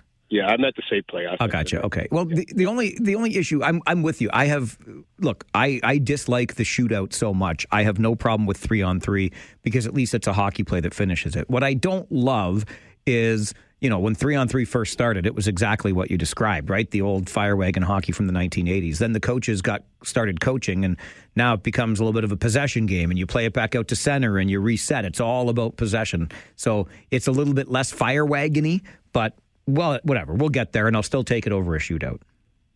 Agreed. I think they used to do the 4-on-4, which most often than not, it did go to the shootout. So I think they went 3-on-3 to eliminate that shootout, which you got to admit, the shootout now, there is the odd game that will go to the shootout, but on 3-on-3 hockey, 5 minutes, it gets settled probably like 85, 90% of the time. But I do love it. That was my case in point, Mike. Anyway, thanks for taking my call, sir. Well, have yourself a good day. Thanks, Terry. You too. I don't know that I'd say love it, but I certainly like it way more than the shootout, and I have no problem with that game ending the way that it did yesterday. It's just better that it's a hockey play. I had forgotten to Google after Mark's call before. The weight of a gold medal, roughly 1.1 pounds. And by the way, they're not solid gold, but primarily composed of sterling silver, plated with at least 6 grams of gold. So there you go, Mark. It weighs just over a pound, and it's mostly sterling silver. Gosh darn it. But again, like Terry said, it's really about the accomplishment. You are saying you were the very best in the world, and that's a pretty cool thing. Andre, good afternoon. Rant or rave? I got both, Mike. So you got both. Okay. Yeah. So most important is my rave is to Jen when she took my Jen 10 when she took my request song. She is an amazing singer, and she actually put a smile on my face. She sang to you? Not to me. Come on now. Nice try, Mike. Well, you said who's an amazing singer? The singer you chose? She loved the song. Oh, okay. You get it? But ask her to sing after the show so we don't put on air because she's a woman. So my Wait, what? We can't have a woman sing on the air? No, don't put it on. Okay, make her sing now. No joke. So my rant, Mike, because I wasn't happy today since I've been hearing this, is the hostage that's happening in Mexico. The reason is who killed that El Macho guy? El Hencho, I believe. Hencho. Anyway, yes. Yeah. No, not personally, I don't think. But the U.S. did say they lent support to the operation. So my point is what happened with Venezuela? Okay, whatever. It's politics. And now that what's happening with Mexico, now we got so many people in Mexico. Can they got them out of there before this happened? Or two, why is not the army right here, right now, taking those people out? Because I heard David Drewe one time said that the only thing Mexico have is knives. I don't think so. I think they have guns as well. No, he said a couple of years ago that... I'm pretty sure they got guns, Andre. Of course they do. Okay. Andre, I have no idea what that call was about. You confused me, but I love you anyway. Jeff, you're next on Rant or Rave. Hello. Hey, little buddy. How are you now? Good, thank you. breaker. Number 19. Just a quick... I don't really agree with the 3-on-3 hockey. I really don't, but that's okay. It's still exciting. I just want to put out what heck of a game the women played, what heck of a game the men played. Very proud to be Canadian, and they played very well, Mike, as far as I'm concerned. And I'm, go Canada, go. All right, I love it. A little bit of go Canada, go support, even though we only got 21 medals, 5 of them gold. Mary, good afternoon. Mary. Hello. Oh, my goodness gracious. I can hear the footsteps. Hey. What on earth are you doing to me today? You are... I thought that guy had talked longer. Okay. So I went to do something. But anyway... I love it. We may as well laugh. We may as well. Well, I did watch the game, and but it was a heartbreak, and you could see the poor guys. But in essence of it, silver's got as much silver as the gold does. Yeah. Now that we learned that it's a 96 point. Yeah. So no shame. Okay. No shame. No. But I wanted to say about that other guy with his saving the water and flushing the toilets and stuff like that. Yes. Good on him. I wouldn't be able to do it because I'm old and I have bad back. But can you imagine our people today doing that? They would say, "Sis on you, Pister." All right, Mary, thank you. I haven't heard that one before. "Sis on you, Pister."